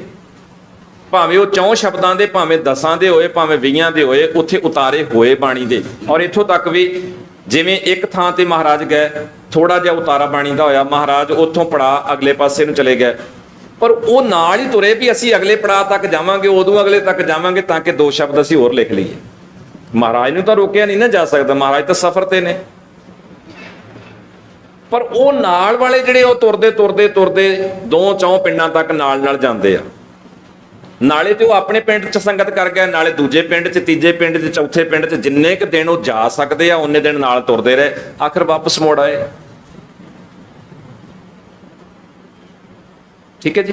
ਹੁਣ ਅਗਲੀ ਗੱਲ, ਗੁਰੂ ਨਾਨਕ ਸਾਹਿਬ ਦੀ ਕਿਰਪਾ ਦੇ ਨਾਲ ਇਹ ਵਿਚਾਰ ਸ਼ੁਰੂ ਹੋਇਆ। ਭਗਤ ਸਾਹਿਬਾਨ ਦੇ ਸੋਹਣੇ ਬਾਣੀ ਦੇ ਵਿਚਾਰ ਜਿਹੜੇ ਉਹ ਗੁਰੂ ਨਾਨਕ ਸਾਹਿਬ ਇਕੱਠੇ ਕਰਕੇ ਲਿਆਏ। 5ਵੇਂ ਪਾਤਸ਼ਾਹ ਤੱਕ ਸੰਪਾਦਿਤ ਹੋਇਆ ਸਾਰਾ। ਔਰ ਤੁਸੀਂ ਦੇਖੋ 6ਵੇਂ ਪਾਤਸ਼ਾਹ ਜੀ ਦਾ ਟਾਈਮ ਆ, ਉਹੀ ਲੋਕ ਜਿਹੜੇ ਹੱਥ ਜੋੜ ਕੇ ਕੁੱਟ ਖਾ ਲੈਂਦੇ ਸੀ, ਅੱਜ 6ਵੇਂ ਪਾਤਸ਼ਾਹ ਜੀ ਦੀ ਅਗਵਾਈ ਦੇ ਅੰਦਰ ਦੁਸ਼ਮਣ ਦੇ ਸਾਹਮਣੇ ਤਣ ਕੇ ਖੜੇ ਆ ਕਿ ਆ ਇੱਧਰ, ਜੇ ਤੂੰ ਅੰਮ੍ਰਿਤਸਰ ਆਏਗਾ, ਚੜ੍ਹਾਈ ਕਰੇਗਾ ਤਾਂ ਅਸੀਂ ਠੋਕਵਾਂ ਜਵਾਬ ਦੇਾਂਗੇ, ਜੋ ਹੋਏਗਾ ਅਸੀਂ ਵੇਖਾਂਗੇ, ਪਰ ਧੱਕਾ ਨਹੀਂ ਕਰਨ ਦੇਾਂਗੇ। ਉਹੀ ਲੋਕ ਗੁਰੂ ਸਾਹਿਬ ਦੀ ਕਿਰਪਾ ਦੇ ਨਾਲ ਕਿੰਨੇ ਸਾਜੇ ਨਿਵਾਜੇ ਜਾਂਦੇ ਆ। ਔਰ ਹਰ ਥਾਂ ਤੇ ਜਿੱਥੇ ਵੀ ਕਿਤੇ ਵੇਖੋ, ਪਹਿਲੀ ਗੱਲ ਇਹ, ਗੁਰੂ ਸਾਹਿਬ ਨੇ ਆਪ ਕੋਈ ਲੜਾਈ ਨਹੀਂ ਕੀਤੀ, ਆਪ ਕਿਤੇ ਚੜ੍ਹਾਈ ਕਰਕੇ ਨਹੀਂ ਗਏ, ਪਰ ਜਿਹੜੇ ਚੜ੍ਹਾਈ ਕਰਕੇ ਆਏ ਉਹਨਾਂ ਨੂੰ ਉੱਤਰ ਬਰਾਬਰ ਦਾ ਦਿੱਤਾ ਗਿਆ, ਫਿਰ ਲੰਘਣ ਨਹੀਂ ਦਿੱਤਾ। ਕੀਮਤ ਵੀ ਤਾਰਨੀ ਪਈ, ਲੇਕਿਨ ਮਹਾਰਾਜ ਨੇ ਉਹਨਾਂ ਦਾ ਉੱਤਰ ਵੀ ਦਿੱਤਾ।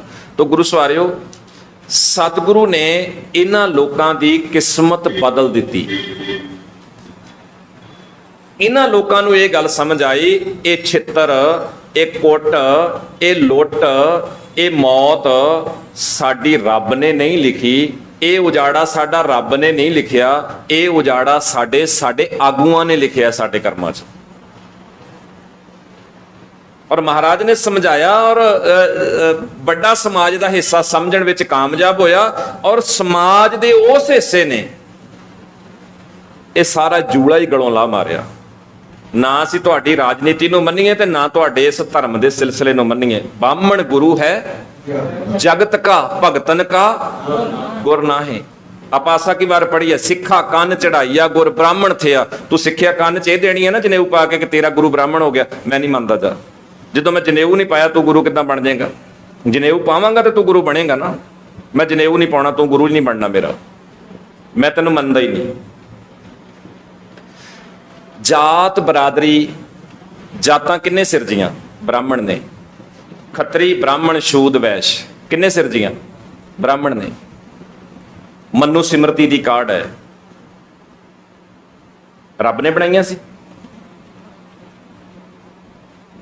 ਤੋੜੀਆਂ ਕਿੰਨੇ? ਗੁਰੂ ਸਾਹਿਬ ਨੇ। ਇੱਕੇ ਥਾਂ ਤੇ ਇੱਕੇ ਬਾਟੇ ਚੋਂ ਅੰਮ੍ਰਿਤ ਨਹੀਂ ਛਕਾਇਆ, ਇੱਕੇ ਪੰਗਤ ਵਿੱਚ ਬਿਠਾ ਕੇ ਲੰਗਰ ਨਹੀਂ ਛਕਾਇਆ, ਇੱਕੇ ਸੰਗਤ ਵਿੱਚ ਬਿਠਾ ਕੇ ਸਾਰਿਆਂ ਨੂੰ ਬਾਣੀ ਦਾ ਉਪਦੇਸ਼ ਇੱਕੋ ਜਿਹਾ ਨਹੀਂ ਦਿੱਤਾ। ਕਿਸੇ ਵੀ ਬਾਣੀ ਦਾ ਪਾਠ ਕਰਨ ਵਾਲੇ, ਕੀਰਤਨ ਕਰਨ ਵਾਲੇ, ਵਿਚਾਰ ਕਰਨ ਵਾਲੇ ਦੇ ਉੱਤੇ ਸਤਿਗੁਰੂ ਨੇ ਆਬਜੈਕਸ਼ਨ ਲਾਇਆ ਕਿ ਤੇਰਾ ਰੰਗ ਕਾਲਾ ਹੈ, ਤੇਰਾ ਆ, ਤੇਰੀ ਜਾਤ, ਤੇਰਾ ਪਰਿਵਾਰ, ਤੇਰਾ ਘਰਾਣਾ ਇਦਾਂ ਦਾ, ਤੈਨੂੰ ਤੂੰ ਨਹੀਂ ਕਰ ਸਕਦਾ। ਸਤਿਗੁਰੂ ਆਖਿਆ ਜਿਹਦੇ ਕੋਲ ਲਿਆਕਤ ਹੈ, ਜੇ ਕਰ ਸਕਦਾ ਤੇ ਉਹ ਕਰ ਸਕਦਾ ਹੈ। ਔਰਤ ਨੂੰ ਧਰਮ ਵਿੱਚੋਂ ਬਾਹਰ ਕੱਢਿਆ ਗਿਆ, ਔਰਤ ਨੂੰ ਪੈਰ ਦੀ ਜੁੱਤੀ ਤੇ ਹੋਰ ਕਈ ਕੁਛ ਕਿੰਨੇ ਕੀਤਾ ਸੀ? ਰੱਬ ਨੇ ਲਿਖਿਆ ਸੀ ਸਾਡੇ ਮਾੜਾ। ਔਰ ਜੇ ਔਰਤ ਨੂੰ ਸਮਝਾਉਣ ਵਿੱਚ ਕਾਮਯਾਬ ਹੋਏ ਤੇ ਕੌਣ ਹੋਇਆ ਕਾਮਯਾਬ? ਗੁਰੂ ਸਾਹਿਬ। ਔਰਤ ਵਿੱਚ ਹਿੰਮਤ ਭਰੀ ਤਾਂ ਕਿੰਨੇ ਭਰੀ?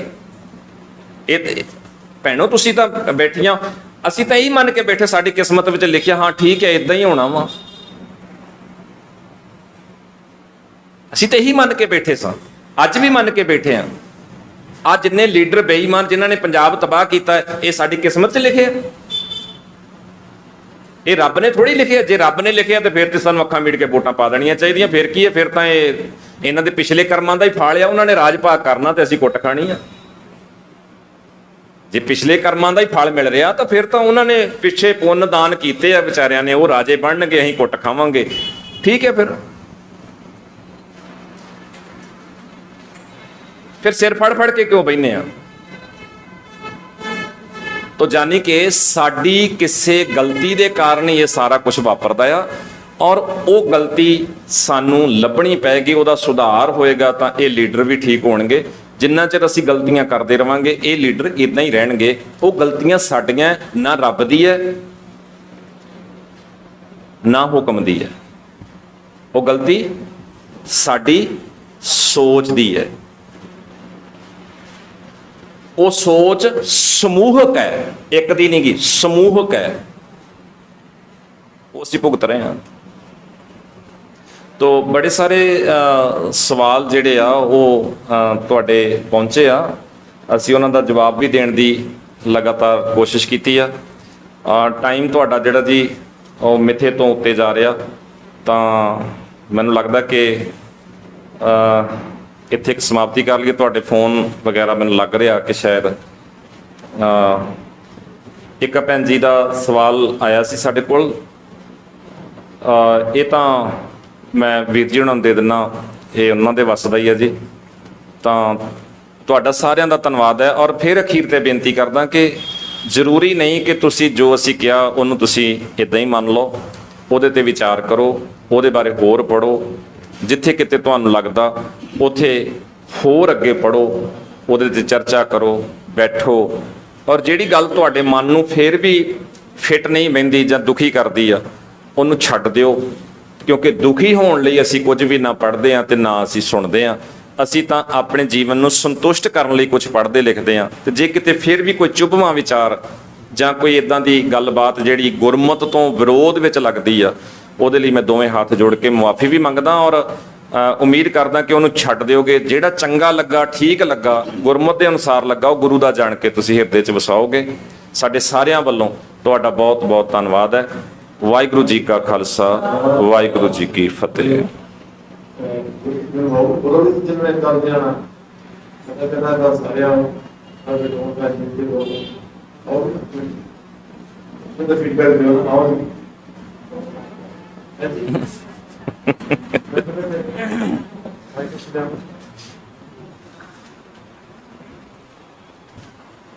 ਵਾਹਿਗੁਰੂ ਜੀ ਕੀ ਫਤਿਹ। ਬਹੁਤ ਹੀ ਵੱਡਾ ਤੇ ਬਹੁਤ ਵਧੀਆ ਉਪਰਾਲਾ ਹੈ ਜੀ। ਇਹ ਉਪਰਾਲਾ ਜਿਹੜਾ ਬਹੁਤ ਹੀ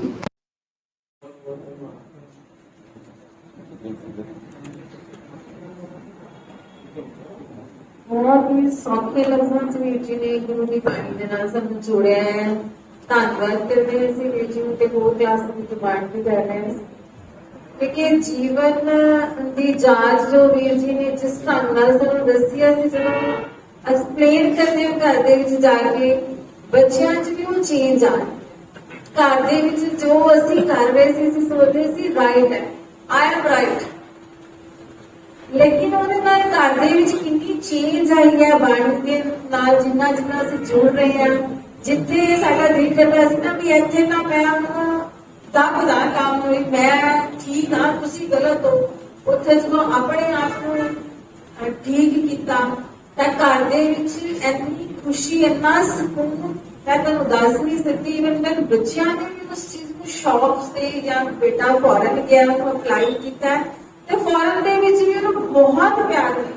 ਇੱਕ ਤੇ ਅੰਗਰੇਜ਼ ਉੱਠ ਕੇ ਉਹਨੂੰ ਵਾਰ-ਵਾਰ ਪੁੱਛ ਰਿਹਾ ਸੀ ਕਿ ਮਤਲਬ ਇੰਨੀਆਂ ਚੇਂਜਸ ਸਾਡੇ ਅੰਦਰ ਕਿੱਦਾਂ, ਤਾਂ ਉਹਨੇ ਕਿਹਾ ਮੇਰੀ ਮੰਮੀ ਇੰਨੀ ਦ੍ਰਿੜਤਾ ਨਾਲ ਸਾਨੂੰ ਇਹ ਚੀਜ਼ਾਂ ਵੱਲ ਜੋੜਦੇ ਨੇ ਤੇ ਦੱਸਦੇ ਨੇ ਕਿ ਤੂੰ ਆਪਣੇ ਕਰੈਕਟਰ ਦੇ ਵਿੱਚ ਲੈ ਕੇ ਆਏਗਾ, ਤਾਂ ਬਹੁਤ ਖੁਸ਼ ਹੋ। ਬਾਰ-ਬਾਰ ਆ ਕੇ ਕੋਈ ਨਾ ਕੋਈ ਤੋਂ ਪੁੱਛਦਾ। ਮੈਂ ਆਪ ਇੰਨੀ ਮਤਲਬ ਜੋ ਜ਼ਿੰਦਗੀ 'ਚ ਹਰ ਵੇਲੇ ਇੱਕ ਸੜਨ ਜਾਂ ਹਰ ਵੇਲੇ ਰੁਝਣਾ ਜੀਵਨ ਦੇ ਵਿੱਚ ਸੀਗਾ, ਉਹ ਵੀ ਬਹੁਤ ਹੱਦ ਤੱਕ ਖਤਮ ਹੋਇਆ। ਬਾਕੀ ਥੋੜਾ ਥੋੜਾ ਦੇ ਕਿਤੇ ਕਿਤੇ ਆਪਾਂ ਗੁੱਸੇ 'ਚ ਜਾਂ ਉਹ ਚੀਜ਼ਾਂ ਹੋ ਜਾਂਦੀਆਂ ਨੇ, ਪਰ ਇੱਕ ਸੰਭਲਣਾ ਆ ਗਿਆ, ਉਸ ਮੂਵਮੈਂਟ ਨੂੰ ਸੰਭਾਲਣਾ ਆ ਗਿਆ ਕਿ ਨਹੀਂ ਰੁਕ ਜਾ, ਇਹ ਗੱਲ ਠੀਕ ਹੋ ਜਾਏਗੀ। ਥੈਂਕ ਯੂ ਜੀ, ਰੀਅਲੀ। ਇੱਕ ਬੇਨਤੀ